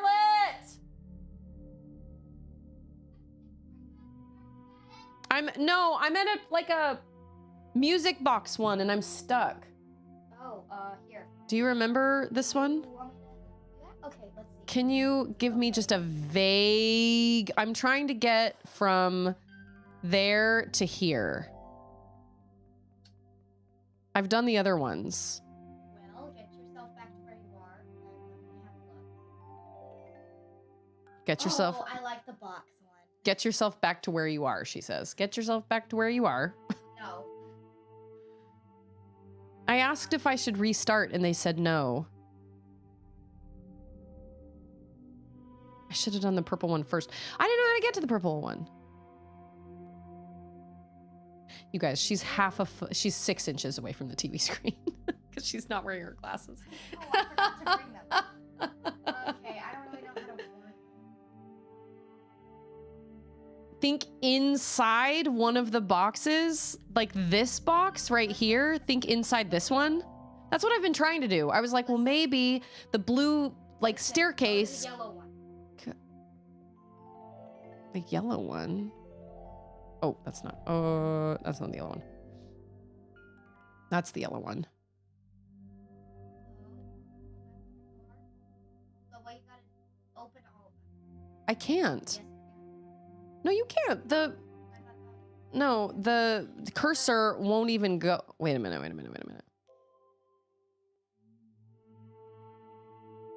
Yeah, no, she can't.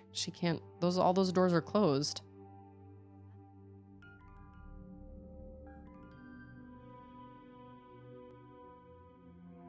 I've been trying to look how the box, like, folds down. But I haven't been able to... Right here? That middle spot? I already checked that.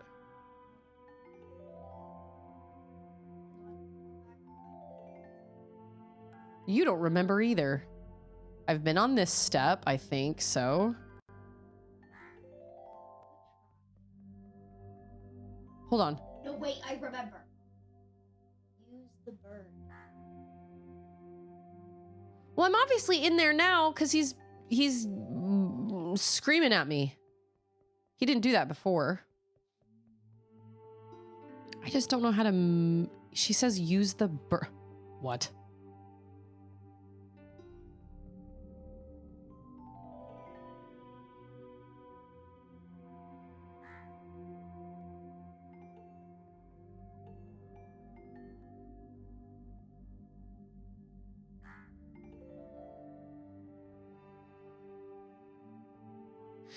Okay, so I'm obviously close to the bird, but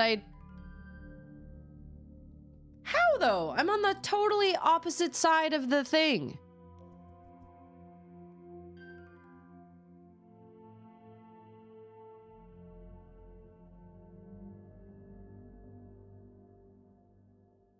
Well, now he's not yelling at me anymore. Let go of your preconceptions.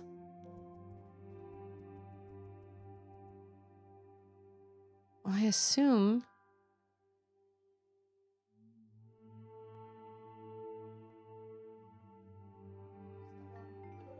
Yeah. So I heard the bird start squawking. So he's obviously near me when I go down in there, but I can't find any way.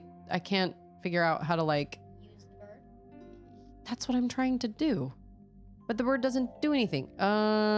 Because he doesn't... I can't go any higher, so he obviously doesn't step on that switch.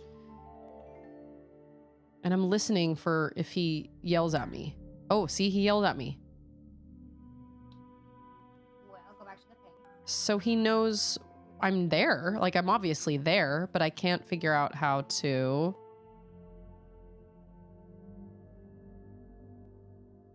Go back to the bird. Unless she's on, like, the side of something?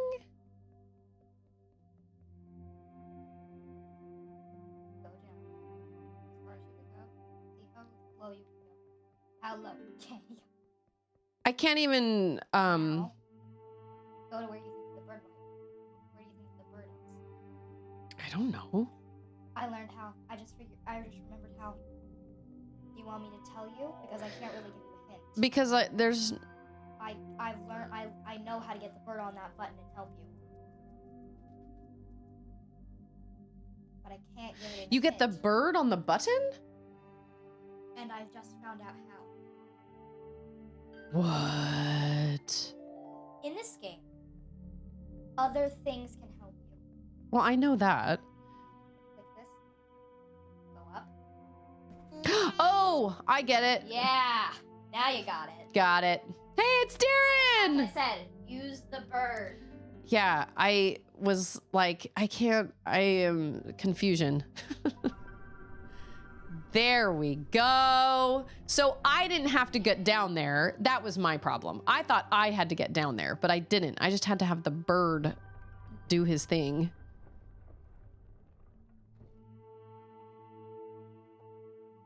Charlotte is smarter than me. I needed a little bit of nudging on that. Whoa. What the? Nope. Okay. There you go. Nope. Fish! That was not there before when I opened the doors. Yeah, the game changes. This is a magical box. Oh, yeah.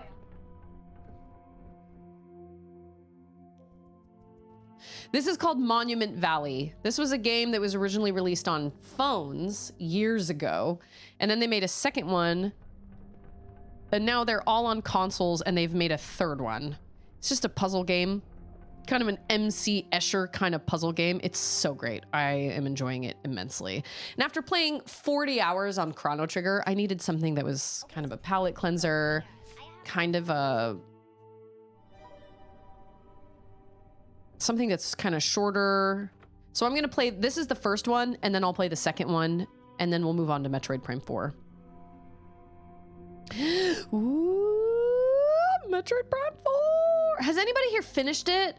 Metroid Prime 4? Oh, can I not go? Searching. Where are you? Dude, Portal. Portal was great. Oh, I see. That's above me. Okay, got it. I was like, I should be able to just step on that. No, I cannot. There we go. I streamed both Portals for the first time ever. Played them for the first time ever, and I loved them. I had such a good time. It was great. It's a great time all around. I guess it depends on how much... it's in here, babe. I guess I should just play 3. Has anybody played 3? Oh, can I play 3? I haven't even bought 3 yet. Can we go like, no. How do we get, I can't walk over the, oh my gosh, I can't. Oh, what? Yeah. Whoa. Yeah, my mind That's a is really cool thing. blown. Like I said, let me know when you get to a level with lots of Okay, I will let you know when I get to a level. Wow, that was crazy.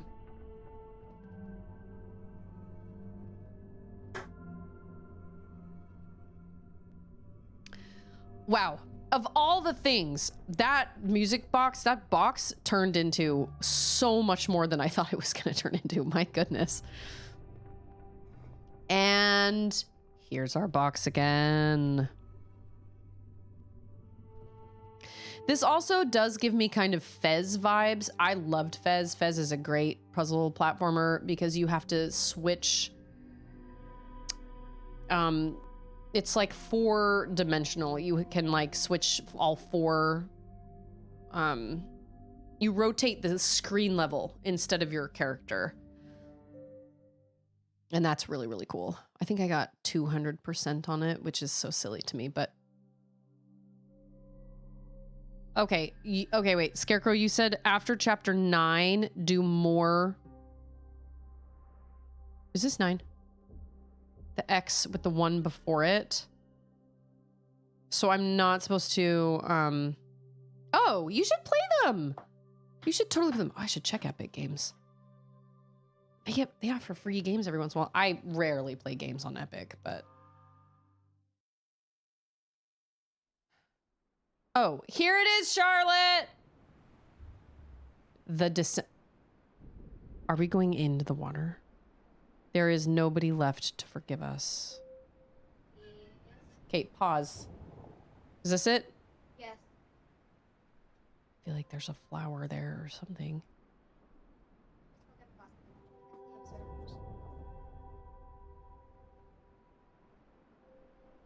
Well, now we have a flower. I'm super grateful for that.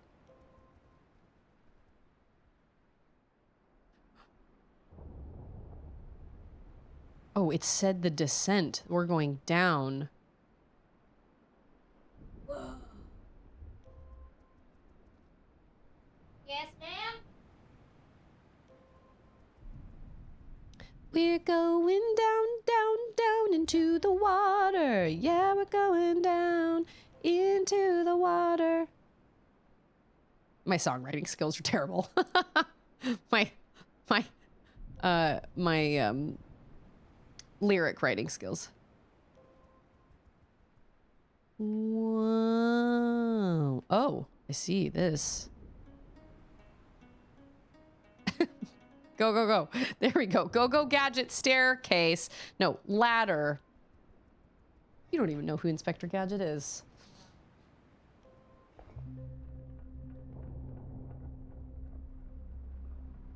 Oh, it's our friend! Yay! That's what I was waiting for. I was just like, oh, hey, buddy. I was just thinking like, okay. And that it gets a really sad moment and that he's not coming back. Yay! How's it going, buddy? Yeah, I'm so happy you're here. He's back! He is a friend. We love him! Isn't it interesting that you can... Isn't it interesting that you can become so attached to something that isn't even... That is so far... First of all, it's a video game character. And second of all, it's not even a person. It's just a totem. But I love him and his one eye. He's great. He came in clutch. Like I said, I was thinking in my mind. Stixel comes in here and she hovers her head just over my lap and then she just goes. And then every once in a while she goes. And she looks up at me as if to be like. She just shook her ears and head. That's all. Do you just want some loves? Are you just a good cave dog? You're just a good cave dog? Yeah, just a cave We dog. love the totem. Hi, Stixel. With Stixel's underbite, I told Charlotte the other day that if Stixel were a police dog, she'd say, "Stop in the name of the law." That underbite right there. Landrider, how are you? Happy holidays. Happy almost New Year. I can't believe it's 2026, you guys. Hi. Okay, I've given you enough love. Thank you so much. Oh, he goes up too. He goes up, up, up.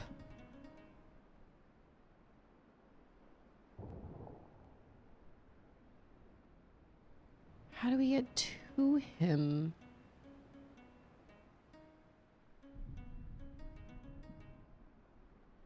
To be expected. Mildly ill! Oh, hey, Mactastic just checked out because Mactastic has COVID. Yay. And by yay, I mean, that's terrible. Mildly ill, to be expected. Considering just how ragged I was after all my performances. Should be a lot better in the next few days. Agreed. Well, that's right, I can't ride that down. Oh, wait, I can come down here. But I don't know what good that's gonna do me. I don't...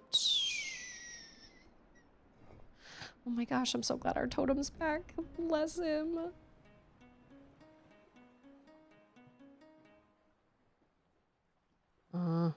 Oh, our storm is going away.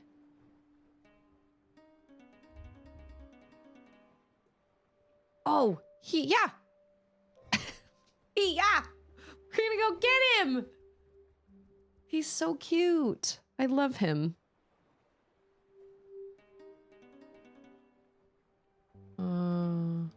Oh, now we can move him over here.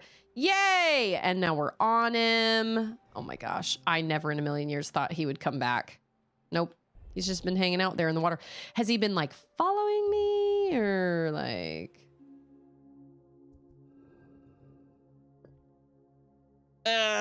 my brain hurts. Ah!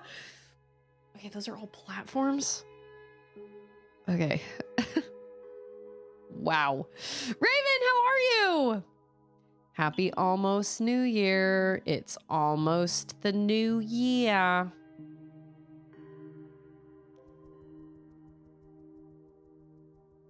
Can we like do something with that?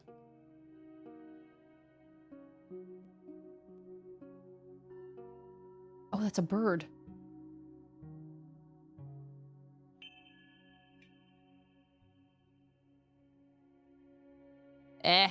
Oh, wait, I see.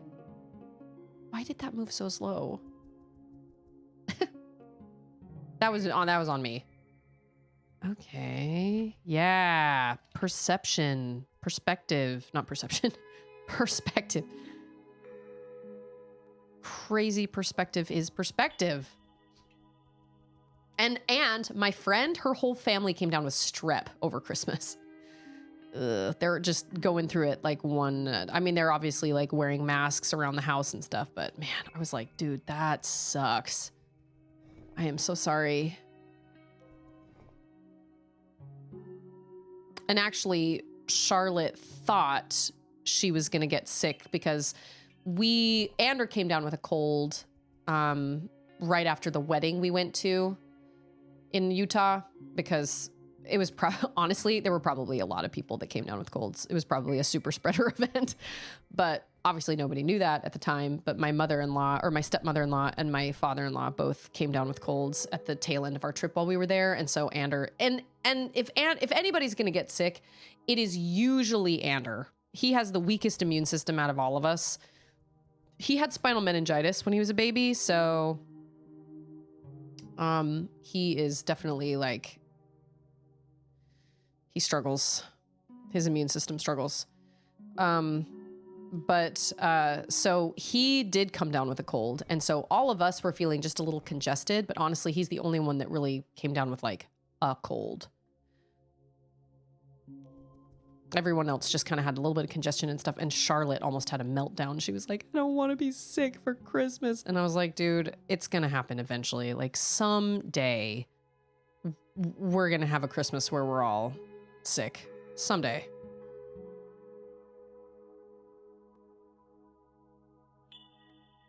What? Oh. I think right here and then... Oh, there's stairs! Oh my goodness. This part does kind of remind me of the end of Labyrinth, where the baby's like walking on the it's like MC Escher.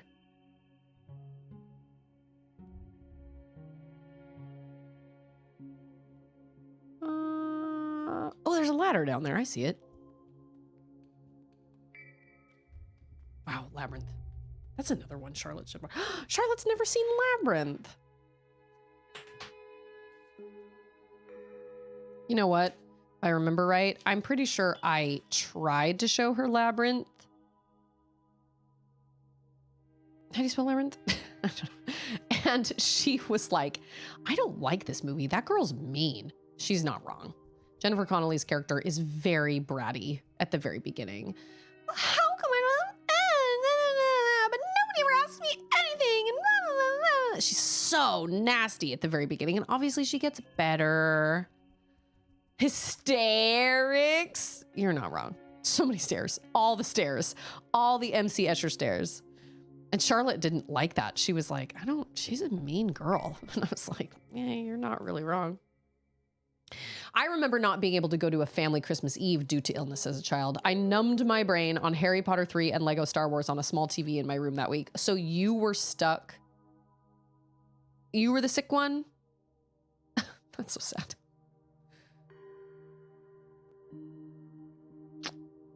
I do feel like I am stuck right here. Right here now. Oh, I thought that was, I didn't, oh, weird. Okay. Yeah, it's like, you're a toddler and you're mad because I'm yelling at you. I'm selling you to goblins. It's so stupid. However, the rest of the movie, I think, is totally worth a watch. Apparently, my brother used to have nightmares about the Muppets that could, like, take their heads apart and stuff, or take their body parts off, you know? That used to freak my brother out. I don't remember that ever freaking me out.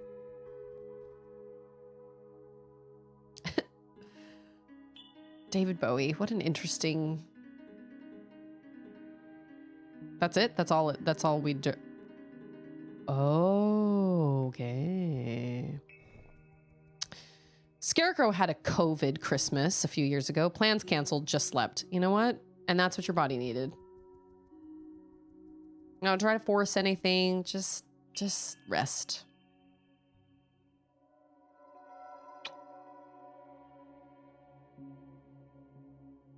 Okay.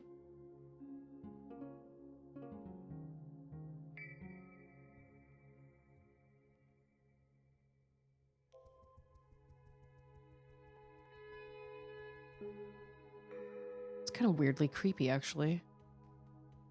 Lego game graphics are definitely on the blocky side. Oh, look, it's my friend that calls me names every time they see me. Every time.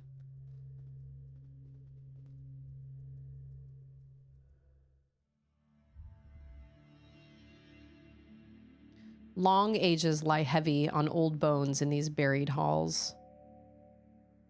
Sacred geometry was our pride, our downfall. But forever will our monuments stand in this valley.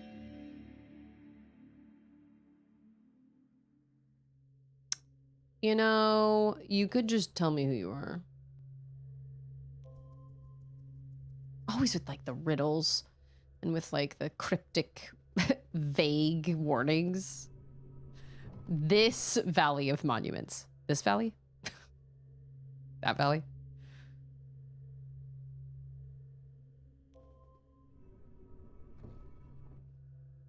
Okay.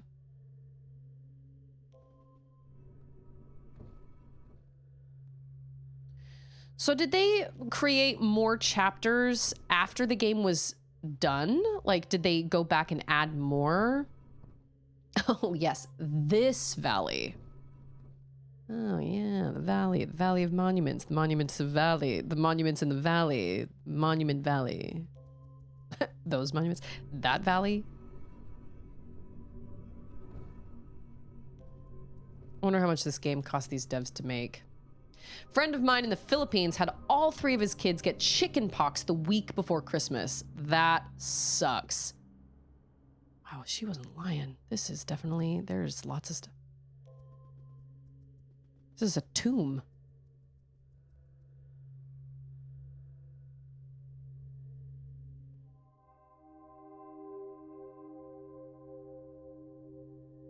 I can't tell if those are little triangle people with the heads up at the top or if they're giant bird faces.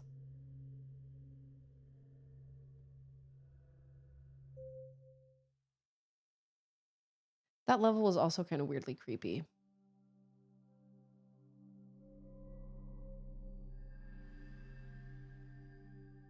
Man, my girls will never have chickenpox. My sister never had chickenpox. She got the vaccine, never had chickenpox. I remember having chickenpox. And my brother, I remember when my brother had chickenpox. Okay, more chapters.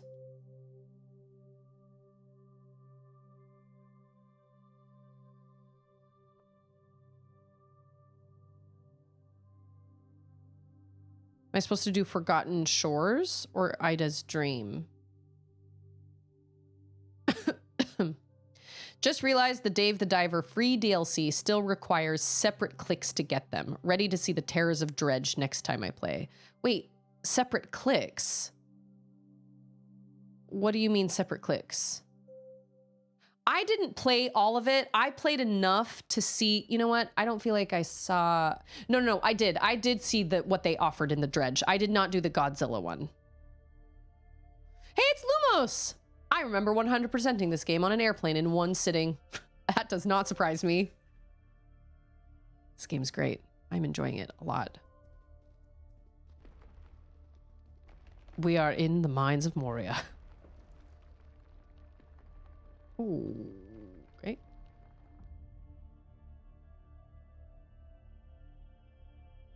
Meaning that their own small packs on Steam. So you need to purchase them separately. Oh, so you need to like, oh, got it. Yeah, I did play the Dredge one and I did see what that one had to offer. I did not play the Godzilla one though. Dave the Diver was nothing short of an absolute delight. That game was so fun. It was so great. The guy that makes the weapons. Oh, now they give me instructions. Weirdly.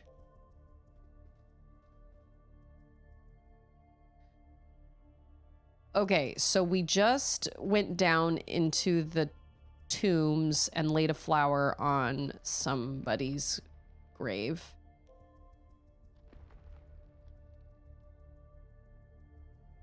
And now we're downs in the mines of Moria. Downs. Now we're... Are you kidding?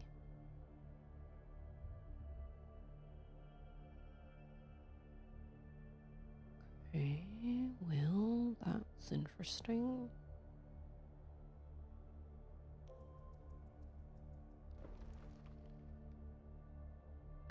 I'm not joking. It looks just like that looks like the bridge that they fall on. Whoa. Of all the ways to come down this way, those were all unexpected. I did not expect any of that at all. Yeah, watch out for the Balrog. He's coming. What is it? The Bridge of Khazad-dûm. And then the music's like, oh. It's crazy. Hurry, Ida! You know what? I actually don't know if Charlotte... Now would be the perfect time to panic. No! It's our friend! Oh my gosh, I love him.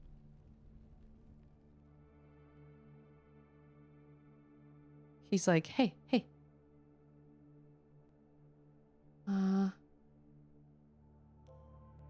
I can't. Oh yeah, I can. Oh yeah. Dang, coming in clutch. It reminds me of Wile E. Coyote, the falling rock shapes. Yeah. When we were at our hotel, we tried turning on the TV at the hotel in Utah. It did not have... Honestly, ads have gotten so... Whoa. We're going up. It's our moment. Me and the totem. Just me and the totem. Ads have gotten so bad with just regular TV these days that it's absolutely not worth watching anything live. Because when you have a half-hour like show, it's like 20 minutes, no, 15 minutes of it are ads. The show itself is only like 15 minutes long. But we watched, there were some old school Looney Tunes on that were great. I think the old school Looney Tunes, and I'm talking the old school Looney Tunes. Mel Blanc at his finest.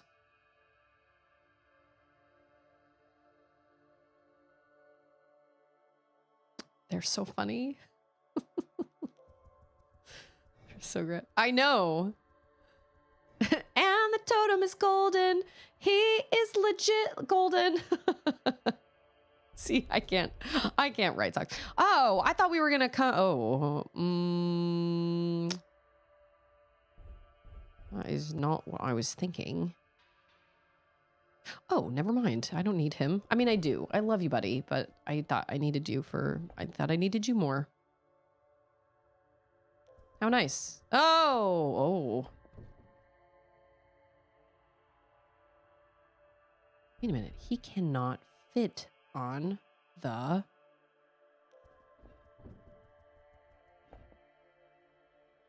Oh, can he go on this now? Oh, we just gotta flip it. Oh, and then Ida.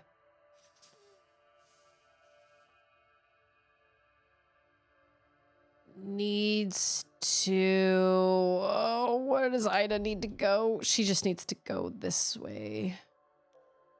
Okay, I have a question. How do you stream something that's on a phone or an iPad? If you have a capture card,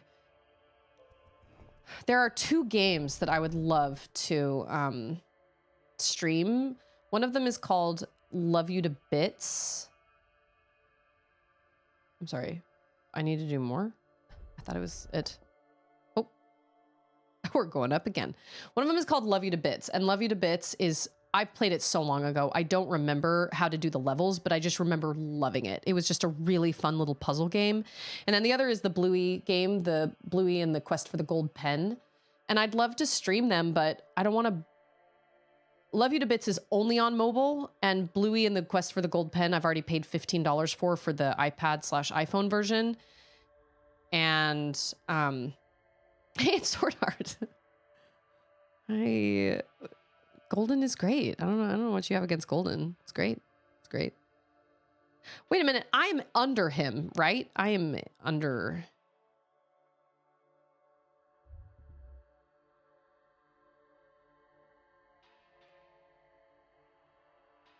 Oh, there we go.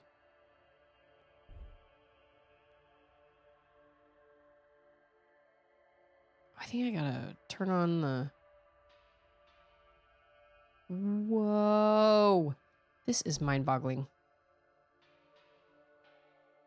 If I have a capture card, do I just need to get like a lightning to HDMI port and then, or like an adapter and just hook up the... Oh, that's where I ended up. That's not where I was expecting to end up. But if I need to control it on the iPad, that means I'm not looking at a screen. I'm looking down at the iPad. Oh no, but it makes the iPad screen appear on the TV. But then how do I control it if I have to touch the iPad? I have to look down at the iPad and like look at what I'm doing while I'm controlling it on the screen. It's wild. Love You to Bits was so much fun. It was great. Okay. And there we go. Blast off! Oh, now it's snowy. I don't know how much one of those things costs, but they can't be that expensive because our iPad has a lightning connector. Like it's old. It's not even a USB-C connector. So I would imagine it's probably relatively cheap.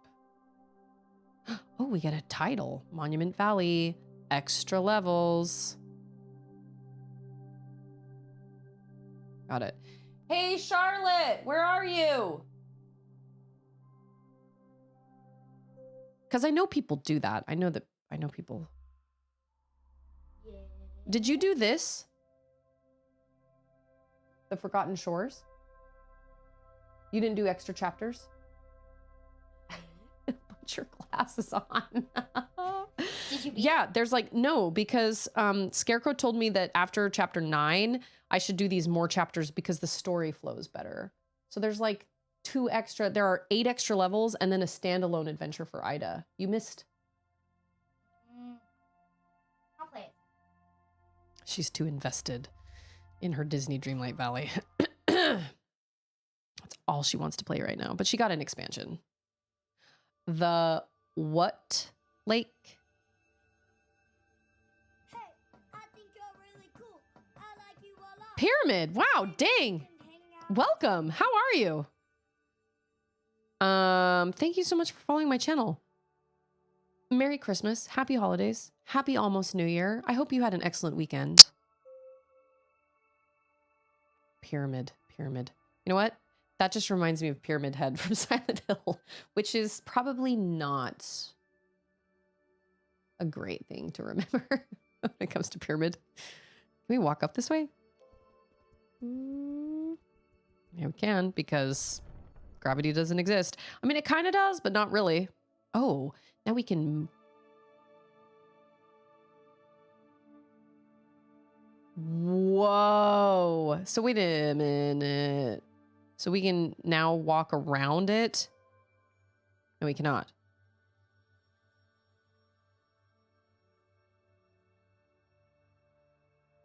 Twist and shout. Twist and mount.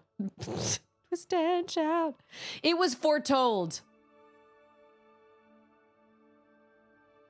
I understand. I got it. Was your name inspired by the Pyramid Head from Silent Hill 2? Is that so funny that okay, Silent Hill. Whoa, sorry, Ida. Silent Hill 2 is the only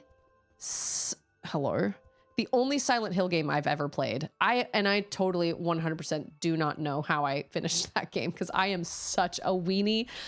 I beat it. I don't remember anything about... No, that's not true. I remember quite a bit about it, but I don't remember the ending. I think there are like 4 different endings. Yeah, why isn't it 3 told or 5 told? It's 4 told. My toddler says the 5th instead of the 5th. The 5th. This is the 5th one. No, it's the 5th one.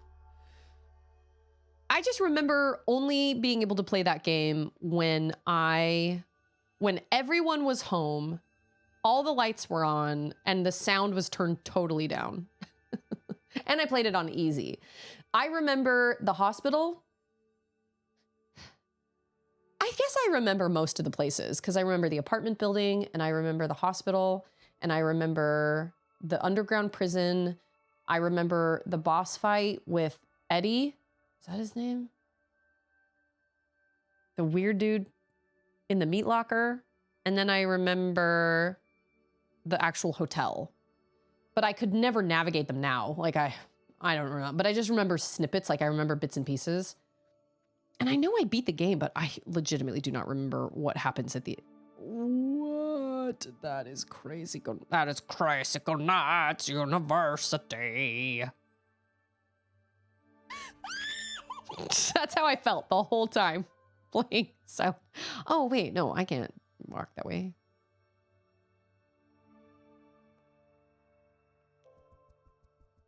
I like this. I like this a lot. This weird, twisty, shifty kind of situation. I like that. That's fun. Let's just hug. This is fun. What they have. What Hug this it has. out. Let's just hug it out. Hug it out. No, this way. I cannot imagine being a dev and coming up with this kind of thing. I feel that same way about Portal. I feel that same way about all these puzzle games. Fez. Oh, it's crazy. This type of like weird, I love it. So grateful for them. I love them for that. So then when they made the remake for Final Fantasy, or not Final Fantasy, for Silent Hill 2, I was like, maybe no, no, there's no way. I could never, ever play that. My sister watched a friend play it and she was like, oh, and Dad Bods played it and everything sounded very wet, very moist. And I was like, no, thanks. No, the original one was bad enough for me. And then like, I'm not knocking the game. I thought it was a great, game and I props to the developers, but I can't play scary games like that. They gross me out and they give me weird dreams. No, no, no, no, no, no, no, no, no. And I don't stream mature rated games anyway.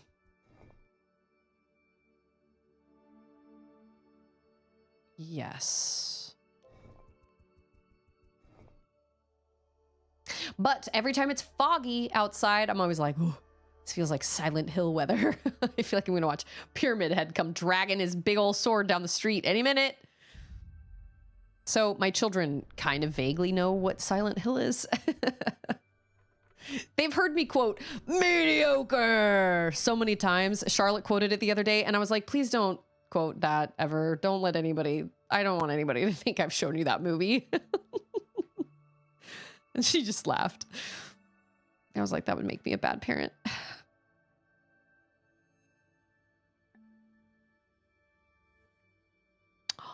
Oh, I get it. The thing about written language is that it had to be shoehorned onto the spoken language and has had to walk around with a limp ever since. I know. What did we say? That English language was like 3 languages wearing a trench coat or something? So true. Whoa. Can I... Oh, yes, I can. Oh, no, I cannot. Oh. The Silent Hill movies where Sean Bean was cast opposite type. You mean where he lived? He always dies. I never saw the Silent Hill movie either, but I did see a clip of it because you guys know me. I'll watch clips on... Oh, okay. So that just stays the same. Okay. I did see... Oh, no. I gotta go.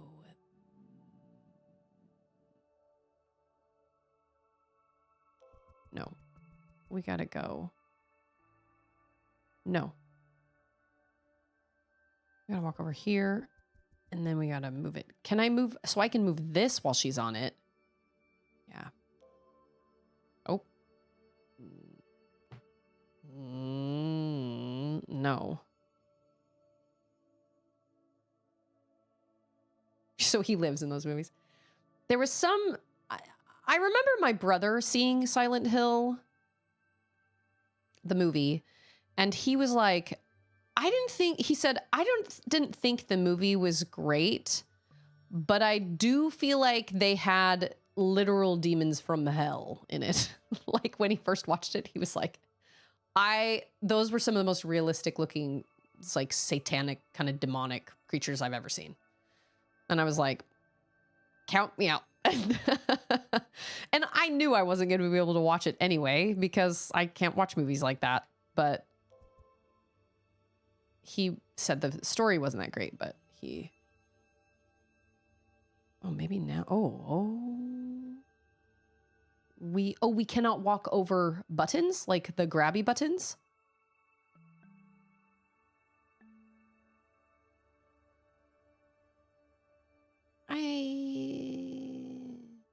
Okay, we also can't walk on towers. Got it.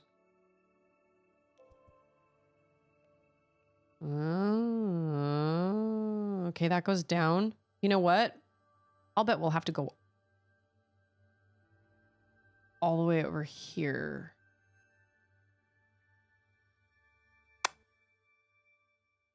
Wait a minute. This is the only one that's twisted?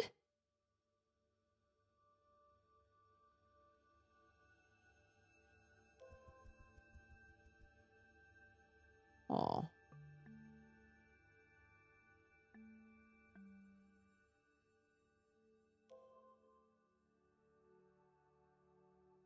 Oh, wait. Maybe I can change...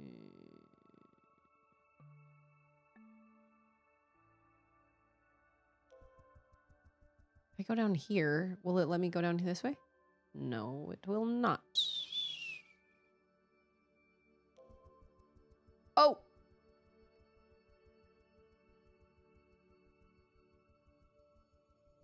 That's not what I meant. Well, kinda.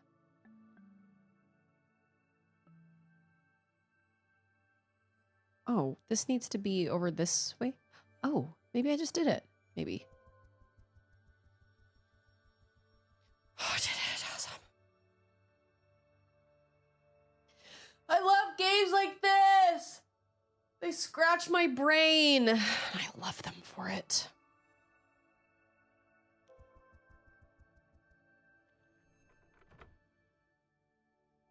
My biggest claim to puzzle game fame, it's a poet and I didn't even know it, was I played the entirety of Limbo and I didn't have to look anything up. I didn't look anything up and I was very, very proud of myself. But you know what? I also played all of Cocoon without looking anything up and I was very proud of myself for that as well. Out of context.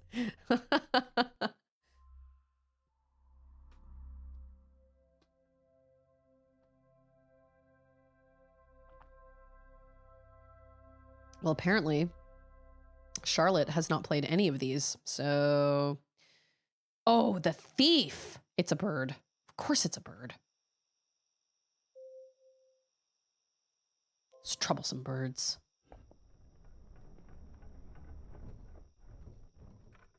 Although he looks like he's asleep. His eyes aren't open.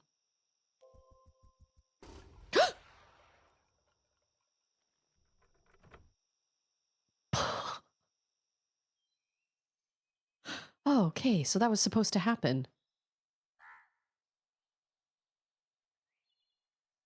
Dang. Oh, he took my hat. I knew it. I knew it. Bird, bird. Can't trust birds. Oh, there he is. He's wearing my hat.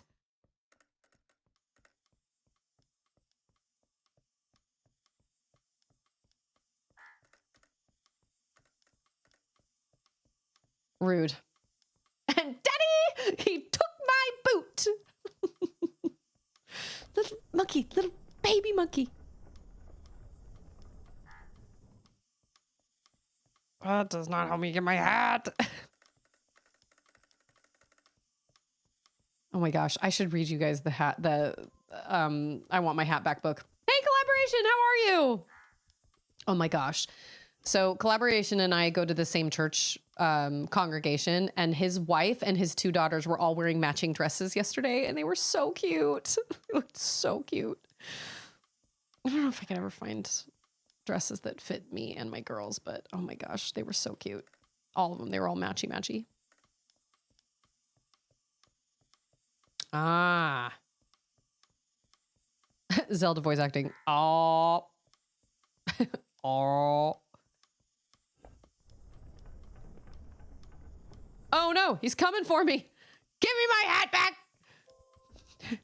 Oh. Son of a biscuit.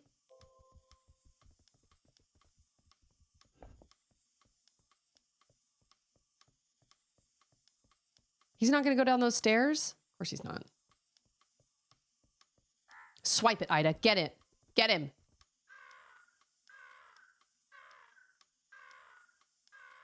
Take it. It's right there. Marlene and Renee are pretty sick. Oh, I'm sorry. Dude, that is what happens when you have one person gets sick and it just sweeps through the whole family. That sucks.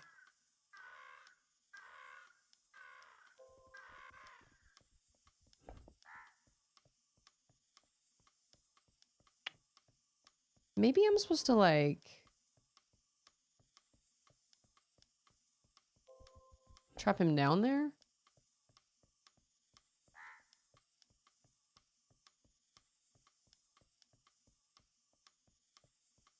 I want my hat. Oh, she has the week off and she's sick? That sucks.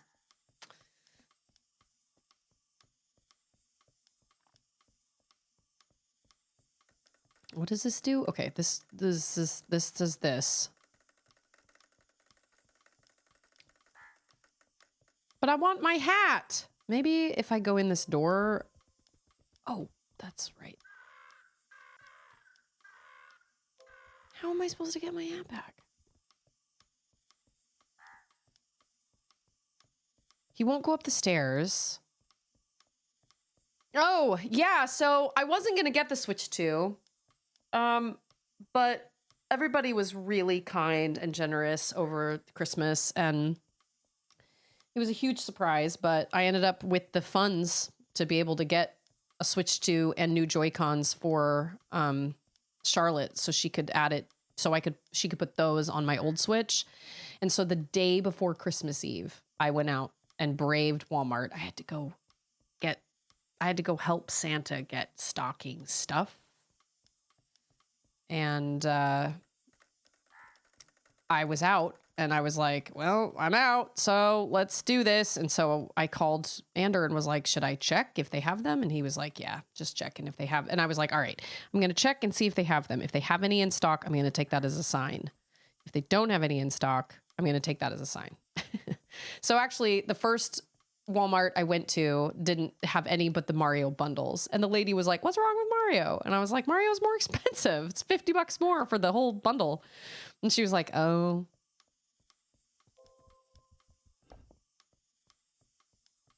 Oh, I understand. And so I went to it. I told Andrew I was going to go to a different Walmart and I was going to see if they had one. And if they didn't, I was just going to leave it. I wasn't going to go to any other Walmarts. And they had like 2 left, I think. They had a bunch of the Mario Kart bundles, but they didn't have any. But they had like 2 regular ones left. So I was like, okay. So anyway, it was super magical.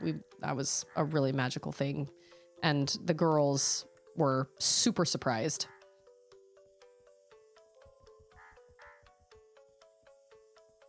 And it is heavier than the original Switch for sure. When I'm playing, like laying down in bed, I do kind of miss the old Switch because it's just smaller. And a little more compact, and it's just a little easier on my tiny little hands, but that's not the Switch's fault. That's just me. That's my tiny hands. So I don't know. I may get some extra like accessories or something in the future. It's not bad by any means. It's just a little heavy, but it's fine. Everything looks so pretty on it though. And it loads so fast. Oh my gosh, it loads so fast. Oh, what? I need to stay on that? I beg your pardon. Could have put the code on sale. I'm sure somebody would have rather pay $50 instead of $80. I guess that's true. I didn't think about that because that's just so much more of a hassle. But I guess that's true. If they didn't have any regular Switches, I could have just been like, okay, we'll buy the bundle and then I'll just sell the code. I didn't even think about that. It's done now. This is the first level that has like kind of legit music. I mean, it all kind of has ethereal music, but am I supposed to like?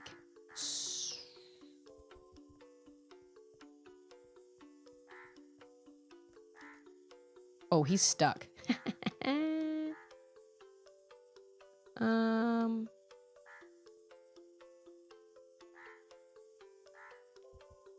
Is there a door in there? No, there's not. That would be a stretch, a secret door.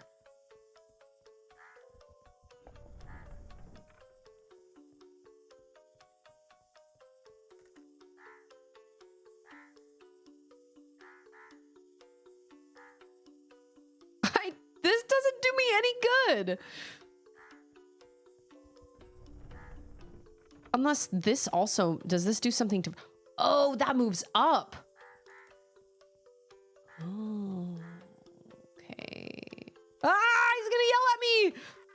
Leave me alone. Okay, so I'm gonna go. I need him. What do I need him to do? Where do I need to go? I think I need to go here. And then I need to get him to, okay, all right. Yeah, I forgot. I forgot. I assumed that the nodes on the blue and the red did the same thing. He's gonna yell at me. Oh shoot, this doesn't help me. I'm gonna send you over there. Yeah, get out of, go. Took my hat. And daddy, he took my boot. Okay.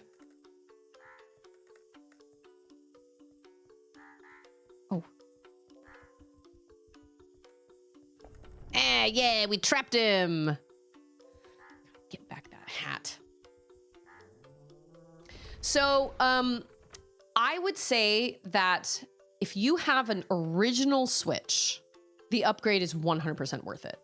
If you can afford it, if you're not going to put, you know, if you can afford it, not put it on credit or anything like that, I would say if you're looking to upgrade, I would say do it. If you have an OLED, I don't think it's worth it. Not yet, anyway. Not until they release a game that you just absolutely have to play and it's only available on Switch 2. And right now, there really aren't that many for me personally that is like an absolute must play. Like I could have played Metroid Prime 4 on my original Switch. I was able to play Silk Song on my original Switch. My guess is the next big Zelda title will be a Switch 2 exclusive, but who knows when that's going to happen. Or they put Twilight Princess on the GameCube, and that is only Switch 2 as well. Also, I think you can only play Split Fiction on the Switch 2 if you do play it Switch. If you can play it on, you know, he's not going to go in there. Okay.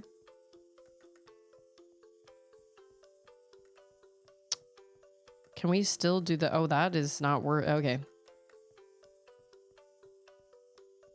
Did I come out that door? Oh, wait, we can go over also. Yes? No. Yes?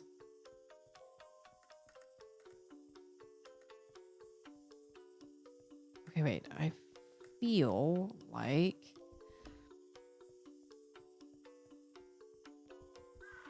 Oh, okay.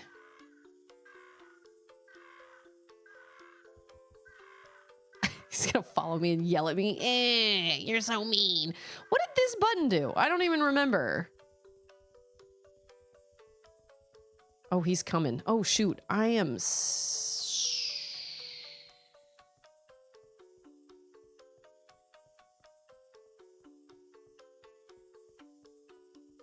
I think I'm stuck. I think I just... Oh, no, I'm not. Okay.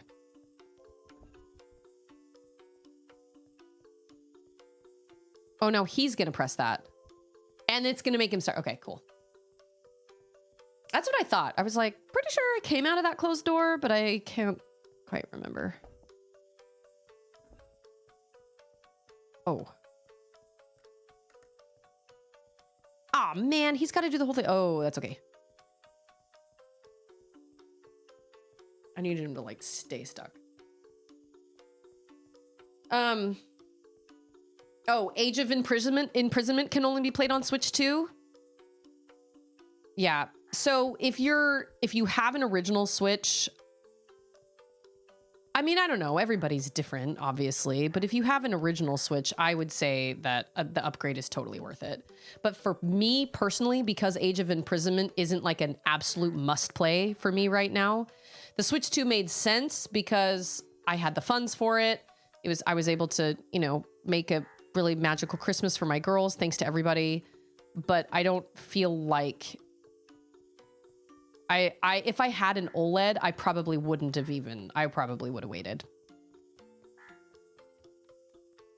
Because I remember watching my sister play Tears of the Kingdom on her OLED, and it was awesome.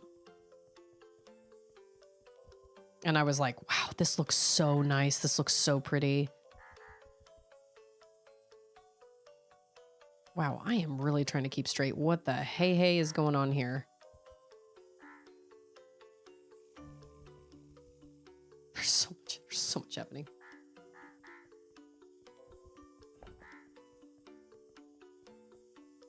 But I don't think it's... Oh, we got to get a bird on there. Which burb do we get on there?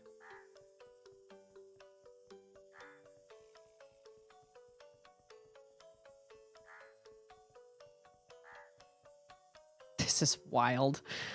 I gotta get over here.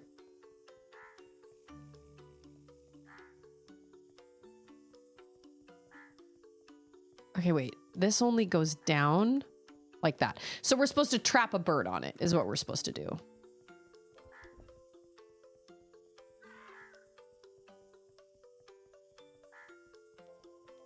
No. Oh yeah, see, he got stuck down there.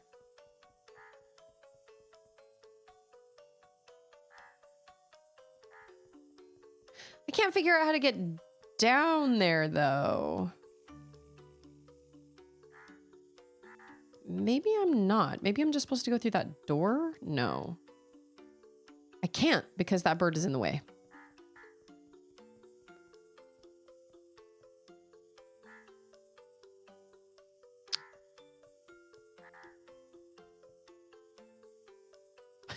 I can't make heads or tails of like what is going, like There's so many things turning constantly. Can I? Oh no, I cannot. Okay, what is this? Wait. What does that button do again? I think it lowers the thing, right? Oh, but that's gonna make him... Okay, so he's stuck up there. So I am supposed to go in that door, I believe. So I think so. That's the only thing I can think of to do right now.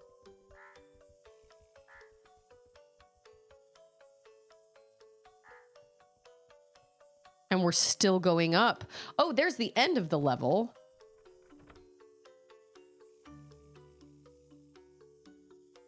Oh, but I can't end the level because the thing that I need is in my hat. If I go up here, I can't do anything. I need my hat. She's like, oh yeah, I'm missing my hat. Dang it. There is this book by John Klassen called... What is it called?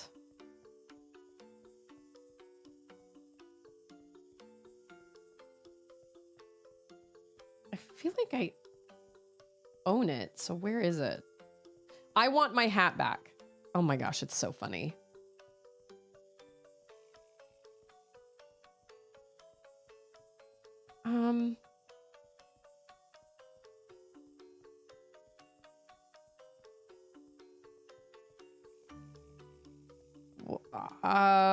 Well, I can go here and I can go here. Okay, what's this thing? What does this do? What is this situation? Oh, he's going to push a button, which is probably going to help me in some way. Ah, I see. And then this button is also going to help me. Ooh. Does that stay that way or does it? Oh, no, of course it doesn't.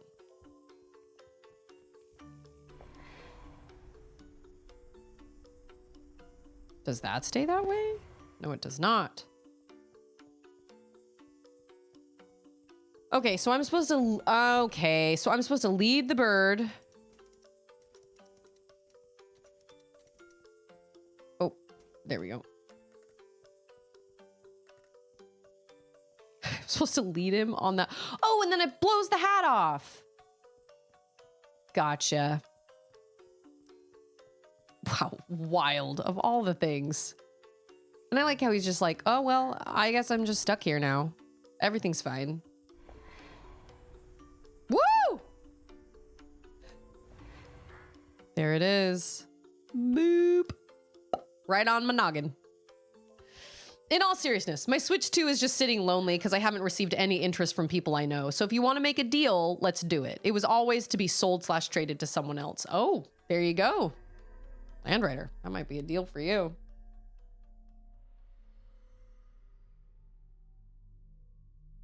Is that the one that you won in a, whatever it's called, like a...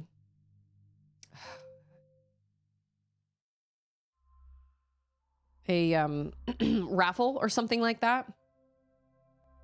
Dude, anyway. Yeah. There you go. Raffle, yeah. Riffle, raffle, riffle, raffle. Okay, so in light of this level we just did, I have to read you guys this book. And I know that's silly, but I'm totally going to read it to you guys anyway. Although I don't know if I can turn it horizontal.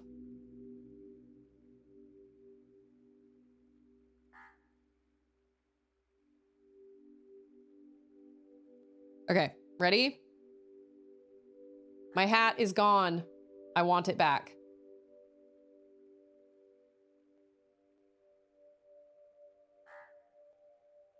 It says, have you seen my hat? No, I have not seen your hat. Okay, thank you.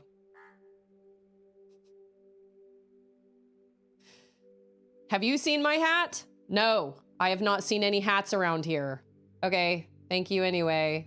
He's talking to a frog on a lily pad.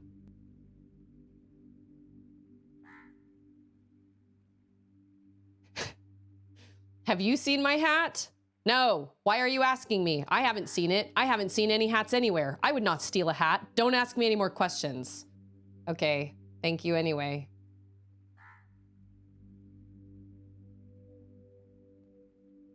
Have you seen my hat? I haven't seen anything all day. I've been trying to climb this rock. Would you like me to lift you on top of it? Yes, please.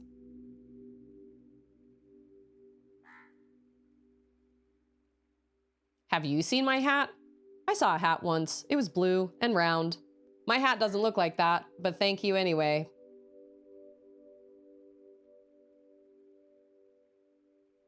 You know, nobody mentioned stealing. Have you seen my hat? What is a hat? Thank you anyway. My camera, my mirrored camera is making my brain hurt. It's a bear.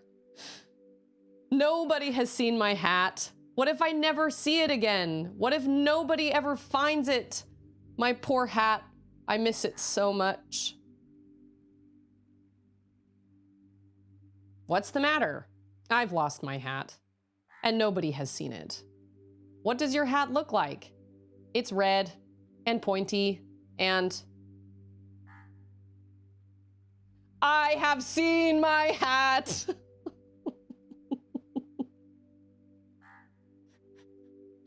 So he runs back past all his little forest buddies.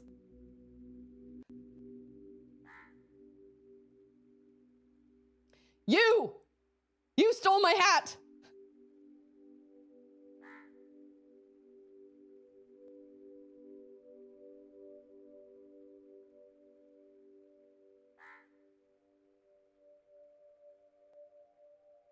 I love my hat. Excuse me, have you seen a rabbit wearing a hat? No. Why are you asking me? I haven't seen him. I haven't seen any rabbits anywhere. I would not eat a rabbit. Don't ask me any more questions. Okay, thank you anyway. It's a squirrel.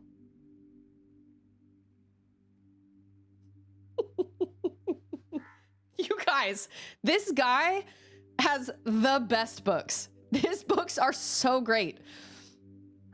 That's the only one I actually own. Let me see if there's, oh my gosh. I love his books. I have seen my hat. We love it. Oh my gosh. His name is John Klassen, Jon Klassen, Klass.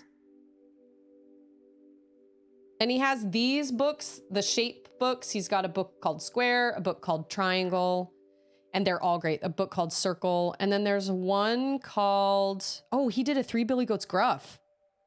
Nice. There's one called This Is Not My Hat. And then there's one called We Found a Hat. Oh, shoot. My library doesn't have it. But there's one called The Rock That Fell from the Sky. And it is one of the funniest picture books I've ever read in my life. It is so funny.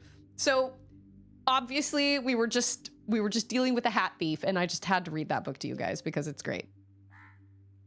Not an ideal way to read books, but oh, I see. It's up here. Oh, fancy.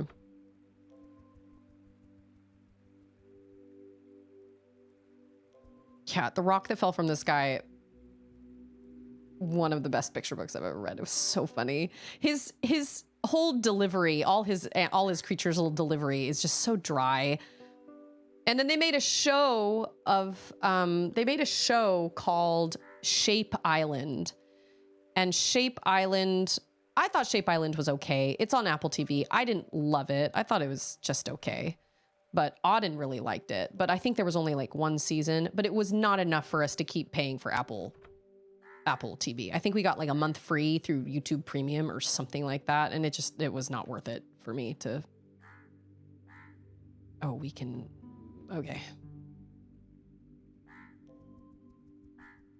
Yeah, I think there are like 3 in the hat series. I Want My Hat Back, This Is Not My Hat, and We Found a Hat. And then all the other ones aren't really related, except all the shape ones are related.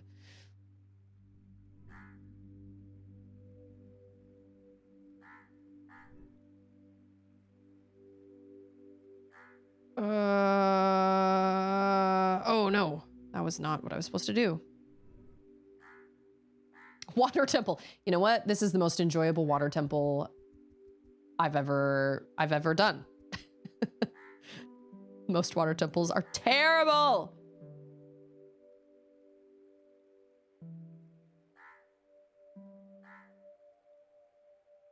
Oh, you have to be on the button to move the things.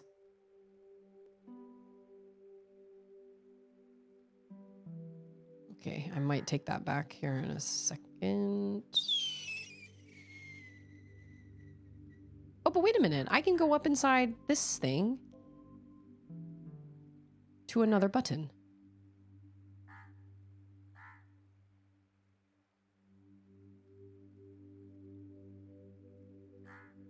Huh, okay. I think my favorite out of the shape books is the one about Circle. And Circle wants to play hide and seek with her friends, Square and Triangle. And she says, okay, the rules are you do not go behind the waterfall. So she closes her eyes and counts to 10. And when she opens her eyes, Square is still standing in front of her. And he goes, Triangle went behind the waterfall. And she's like, ugh. So she goes in to go find Triangle, and she goes in through the waterfall and goes in and in and in until it's so dark she can't see anything. And then she comes across a pair of eyes. And she's like, Triangle, why did you not listen when I told you, when I told you the rules? Why do you make playing so hard? Why are you such a bad friend? And then she's like, I'm sorry, Triangle. I shouldn't have said that. You are not a bad friend. And then another pair of eyes comes up behind her and is like, thanks. And she turns around and goes, Triangle. And he's like, yeah, it's good to see you in Square. And she's like, that is not Square. Square is outside. And they have no idea who the shape is inside the waterfall. And then everything goes quiet for a second. And then they run back to the beginning of the waterfall, or like where the waterfall is. And they have no idea. You never find out who the shape is. They're like, what kind of shape are you? And it doesn't answer. And there are like 3 pages where it's just like nothing. And they're like, okay, we need to go. And they run. Hey, Zill, how are you? It's a picture book. It's a children's picture book. It's a great one. Can Ida swim? Ida don't think so.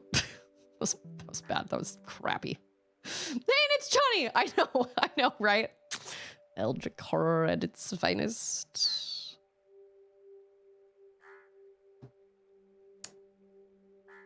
Just gotta come in and steal my phone. Okay, all right. So this water temple is definitely giving me, oh, just kidding. Look at that. Christmas was great. How was your Christmas? You and Johnny. Oh, wait a minute. How the heck am I supposed to figure out what's going on if I can't? Oh. Well, that's annoying. I gotta like flip it and then like flip it, bop it, twist it, crank it. Christmas was great. We had a very, very lovely Christmas. All right. I think that did the trick. Yay for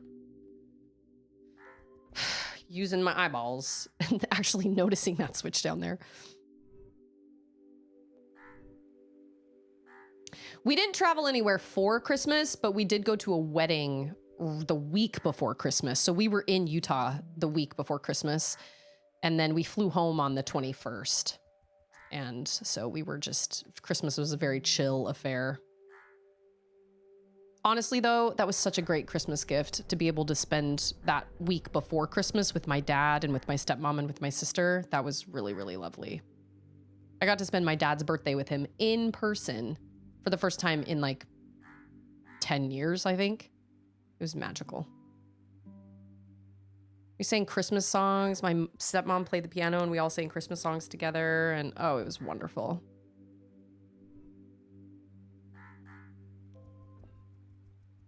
Put it in your eye. Pretty chill with the local fam. Sometimes that is just the best.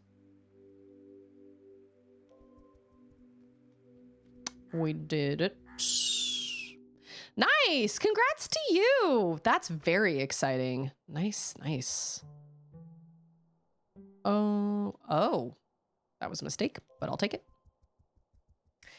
due to some serious generosity from everyone here and some really, really excellent magical timing, I was able to get myself a Switch 2. And then my 11-year-old got my old Switch with new Joy-Cons. And then my 4-year-old got my 11-year-old Switch Lite. That happened right at the last minute. We're talking day before Christmas Eve. How many monuments have you restored? How many still lie ahead? Always the names! Forgetful princess confuses past, present, and future. When all sacred geometry is returned, so too shall be your crown. Wow. The first PC laptop I ever got for myself was technically a gaming laptop. I don't know how good it was. It was the laptop I got to only stream on, and I just needed it to run Twitch Sings. But then when Twitch Sings shut down, I started streaming games instead. And that's why I always played games. I mean, I've always been kind of a console girl anyway, but that's why I always focused on consoles, because the console could do the heavy lifting of the game and then the laptop only did the streaming. And it worked fine. It worked fine.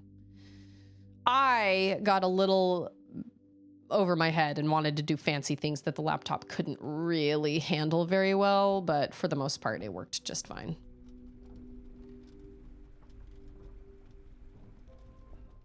I think that's what I wanted. Yeah.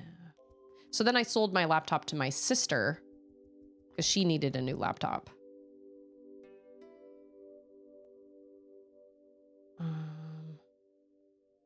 And I think she's still using it. I'm sorry, can we not step on it? Yes, we can. Oh, but we can't move it while we're on it. Oh, but that's fine, because this is for the... Okay, I forgot it was going to go down inside the thing when it disappeared. I don't know if you guys want to get that close up to my face. Put it in your eye. The lazy eye. Bonus points. Can you give channel points out? I was gonna say bonus points to anybody that can name that quote. Or name the movie that quote's from.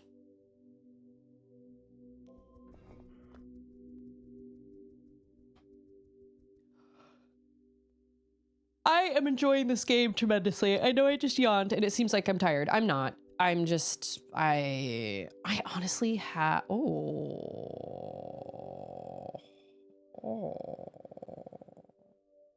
Did I just walk past that? No, under that.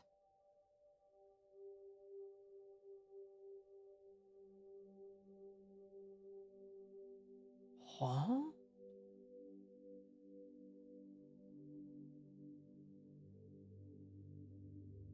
I am in confusion. Oh.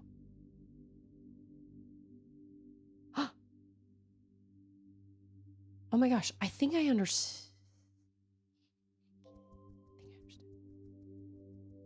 Was there a Switch cartridge that wasn't reading a couple months back? And if that was the case, did you ever resolve the issue? Yes, my Link to the Past, my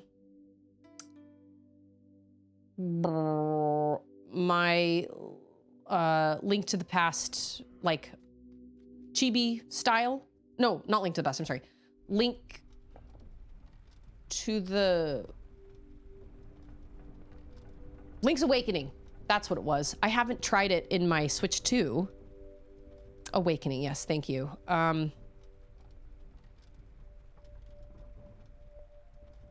Is that gonna stay like that? No, because I...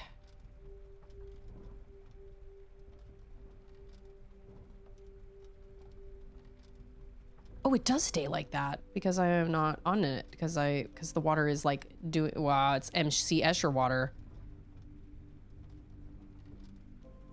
Wow. It is self-sufficient. Amazing. Amazing. I have not tried it on my Switch 2, and I don't know what happened either because it was just in its box. Like I played it, awesome, played it, worked just fine, never had any issues, put it in its little box, put it in my little game drawer, Never touched it. And then suddenly it just doesn't work. I wonder if it would work on my Switch 2 though. And it's almost time for me to sign off anyway, so this is perfect. I read a children's story to you guys today. I'm not joking. If I can find a copy of That Rock That Fell from the Sky, I will read it. I wonder if they have it like checked in. Like I could get like a legit book and read it on camera because it is an absolute delight. I mean, the I Want My Hat Back was great. I mean, you gotta admit, it was a great one. But The Rock That Fell from the Sky is so much better. I remember reading it aloud to Auden for the first time and being like, this book is one of the greatest children's picture books I've ever read in my life. This is absolutely phenomenal. That guy, his brain. Hi, cutie. I'm playing a game called Monument Valley, but I'm about to say goodbye to my friends. Yeah. This is where I'm gonna leave it today because it's almost time for me to sign off anyway, but today felt super, super chill, and I hope it was super chill for you guys as well. I am in borderline pajamas, and before I actually, the author's name is John Klassen, Jon, I'll type it in chat. Before I went live, 20 minutes before I went live, I was under a heated blanket in my bed. Because it's super chilly here. I don't know. Oh, Charlotte took my phone. I don't remember how cold it is, but it dipped into like the 40s today, which is pretty cold for Texas anyway. No snow or anything like that, although it did hail just a little bit earlier. So it's really chilly around here. So we've all just been hanging out. Sierra was like, I'm always in pajamas. Yeah. So, but thank you so much for being here. As always, I appreciate everybody here. And again, I really appreciate everybody's generosity over Christmas. Because of you guys, I was able to make Christmas even more magical. I thought our Christmas was already going to be magical. I was pretty proud of the presents that we found for the girls. And then the Switch 2 and the Weasley down of the Switches just was the icing on the cake. It was pretty great. We got Auden and Charlotte these. I'll go grab one. Hold on. There's one right outside the door.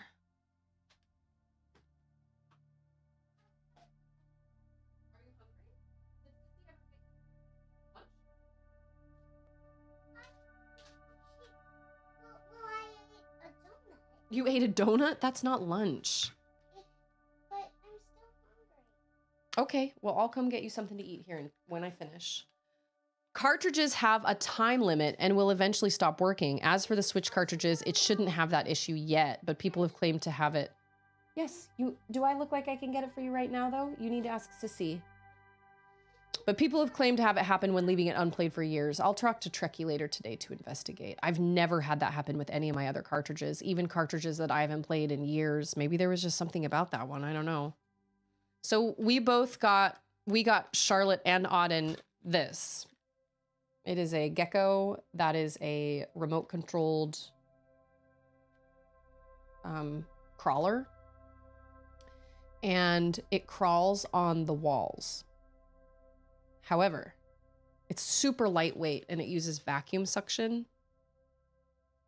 However, our walls are those orange peel walls, and I didn't even think about this before ordering them, but our walls are those weird textured orange peel walls, and so they don't stick to our walls.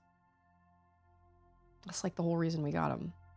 I mean, they stick for a little while, but then they haven't, like if you move them around a lot, it just loses suction because we've got those crappy orange peel walls. They do work on the floor though, so the girls can crawl them around and they pass notes to each other. They'll like tape a note on the back of it and like send it over to their room because their rooms are across from each other, which is really cute. But I was really proud of that find. And then, no, it doesn't work on the doors because our doors have those little rectangular kind of divots in them. The doors aren't just solid doors. So we don't really have anywhere to do them. I've been kind of thinking in my head, I'm like, well, maybe we could take them over to friends' houses that have different walls than us. And I wonder if my mother-in-law has different walls than us too. But anyway, they still crawl around on the floor and they have fun with them on that as well. But hey, it's Timmy! Game was great. I love Monument Valley. And I knew I would. I knew that Monument Valley was going to be right up my alley. I'm really enjoying it. So I'm doing some extra chapters before I actually finish the game because Scarecrow just finished the game and said that they flow better this way. So I just finished 3 of the extra chapters today, but I'm really enjoying it. So I'm going to play, right up my Monument Alley. So I'll finish Monument Valley 1. And then, dude, you needed that nap then. If that's what happened, you needed that. I have not slept very well for a week. I feel like I have not had a single good night. I wake up, I'm uncomfortable. I have to shift around, move around. My brain won't turn off. I feel like I haven't had a good night's sleep in a week. So that's part of the reason I kind of laid around in bed earlier today. The girls were busy like playing in their forts and everything. And like Ander was out working on his boat and all this stuff and getting ready for trips coming up this week and everything. And I was just like, I'm just going to like lay here under my warm blanket. It was so nice. Because it's chilly here, but okay, so I will be back tomorrow. I'm gonna double check with my homeschool group and see if we're still planning on doing a park day on Wednesday, because we didn't do one on Christmas Eve day. A lot of people were out of town. A lot of people were just busy. A lot of people just didn't want to go out of their houses, you know, so we didn't end up going to the park. And I feel kind of bad because I wish I could. I honestly, like right around that time, I was like, I could be streaming right now, but so I will keep the Discord posted. I don't believe there'll be a stream on Wednesday, but like if we don't have park day to go to, then I don't really see why there wouldn't be one. But there will be one on Thursday because we don't have anything planned for New Year's Day either. So I'll just have to kind of keep the Discord posted. We don't really have any like crazy plans or anything. Yeah, the cold front for one day. I mean, it's supposed to get up to like 57 degrees Fahrenheit here tomorrow. And then the next day it's right back up to 70. And I'm like, what's the point? And then for the rest of the week, it's like 80s, whatever. But I will be back tomorrow and, yeah, I'll let you guys know. I have called the cops on that guy because he should not be setting off commercial grade fireworks in a neighborhood. So I did call the cops on him, but it was July 4th and everybody was setting off fireworks and I didn't expect anything to happen anyway. However, if I keep calling and reporting him, it will build a case against him. And so when they pull up, you know, if they can have like record that this has been like happening regularly. Honestly, I'm surprised he didn't do any for Christmas. Maybe they weren't here because people do them around Christmas as well. He can go do them somewhere else. I just don't want him around the corner from me. So I don't know. But last year, after our disaster of staying in a hotel with Stixel, which was a total disaster, Ander was like, we might as well just be at our house where she is, you know, she's comfortable. And yeah, there are lots of loud sounds happening, but she's at least in her own element and she's not going to bark at every little sound she hears. And we might as well just be, if we're going to be uncomfortable, we might as well be in our own house instead of stuck in a hotel room together. And he's absolutely right. And it's Peanut. Did you have a good Christmas, Peanut? I hope you did. You deserve it. Everybody here deserves it. So I haven't thought much about it. We've been too busy with like all the wedding stuff and all that, and all like the you know, Christmas and everything. We've just been too busy. I haven't really thought about it. So I'll let you guys know. Ours was great. Ours was super magical. And my girls had a lovely, lovely Christmas morning. I had a lovely Christmas morning. One of my Christmas presents is Metroid Prime 4. So that will come after we finish the Monument Valleys, the multiples of Monument Valleys. Let's see. My husband's half-sister got married in Utah on the 19th. And so we were out there from the 16th to the 21st. And it was a wild ride. It was great. And I got to see my dad and my sister. And it was so close to Christmas. We got to have a little Christmas together.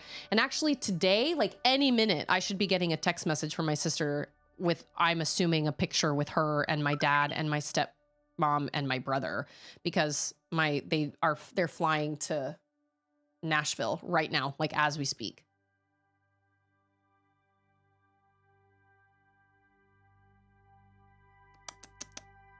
One drop. I feel so much better.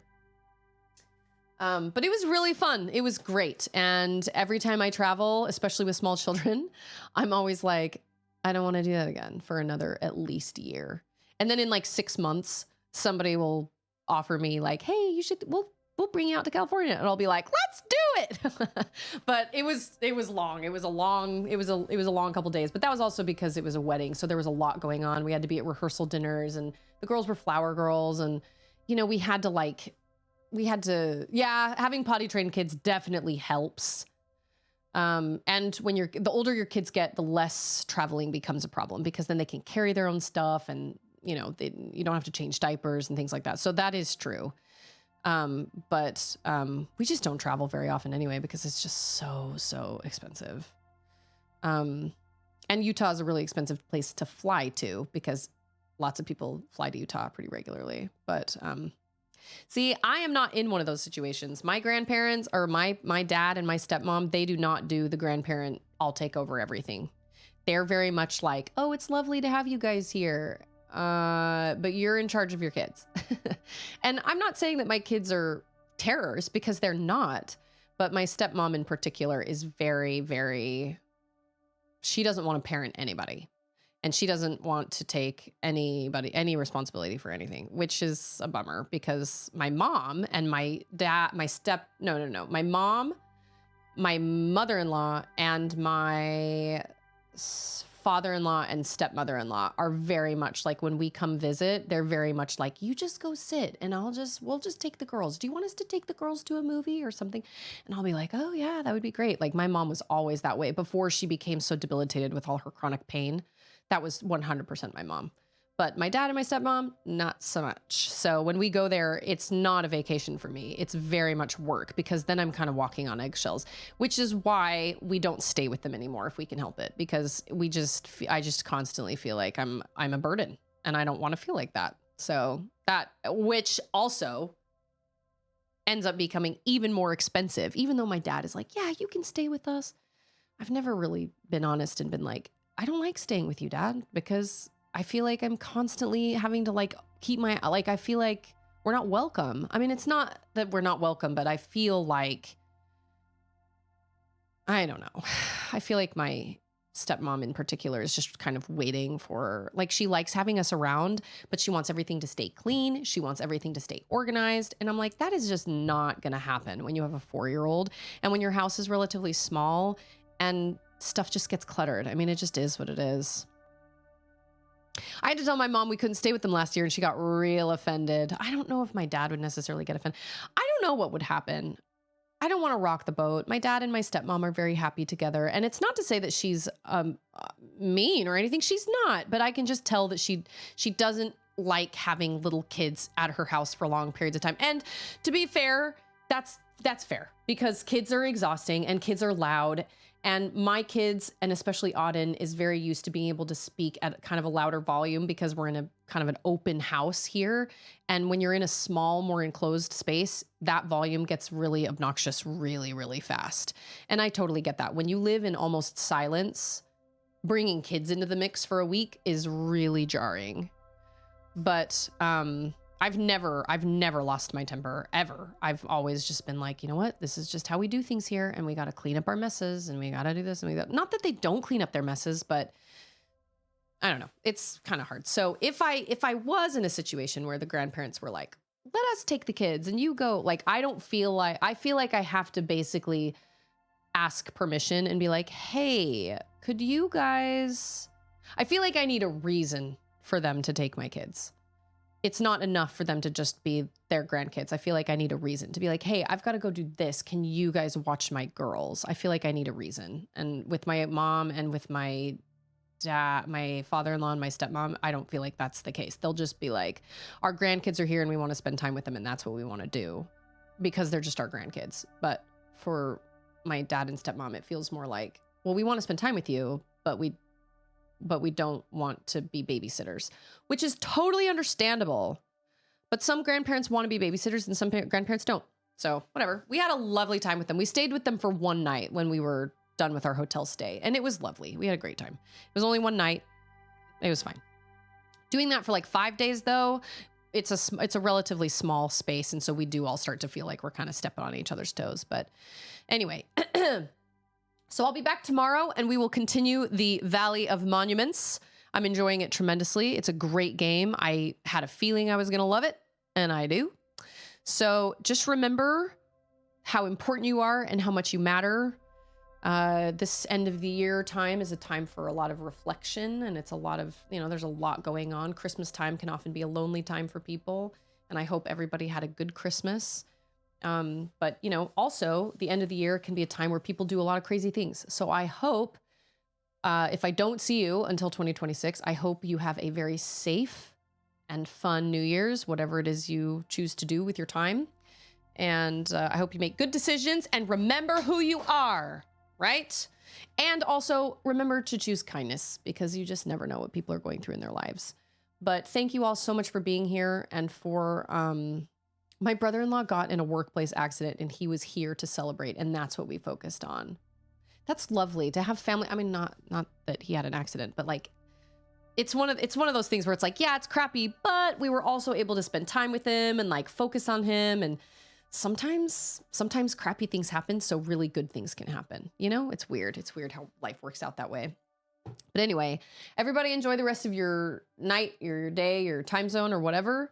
And if I don't see you until 2026, have a very happy new year. I'll keep the Discord posted about Wednesday, but I will be back tomorrow. So I will see all of you guys then. Cheerio, ta-ta, bye-bye.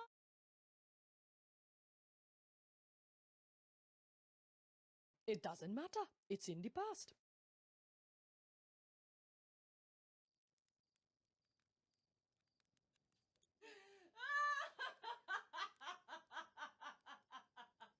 It's not over. It's not done till it's not over till it's what?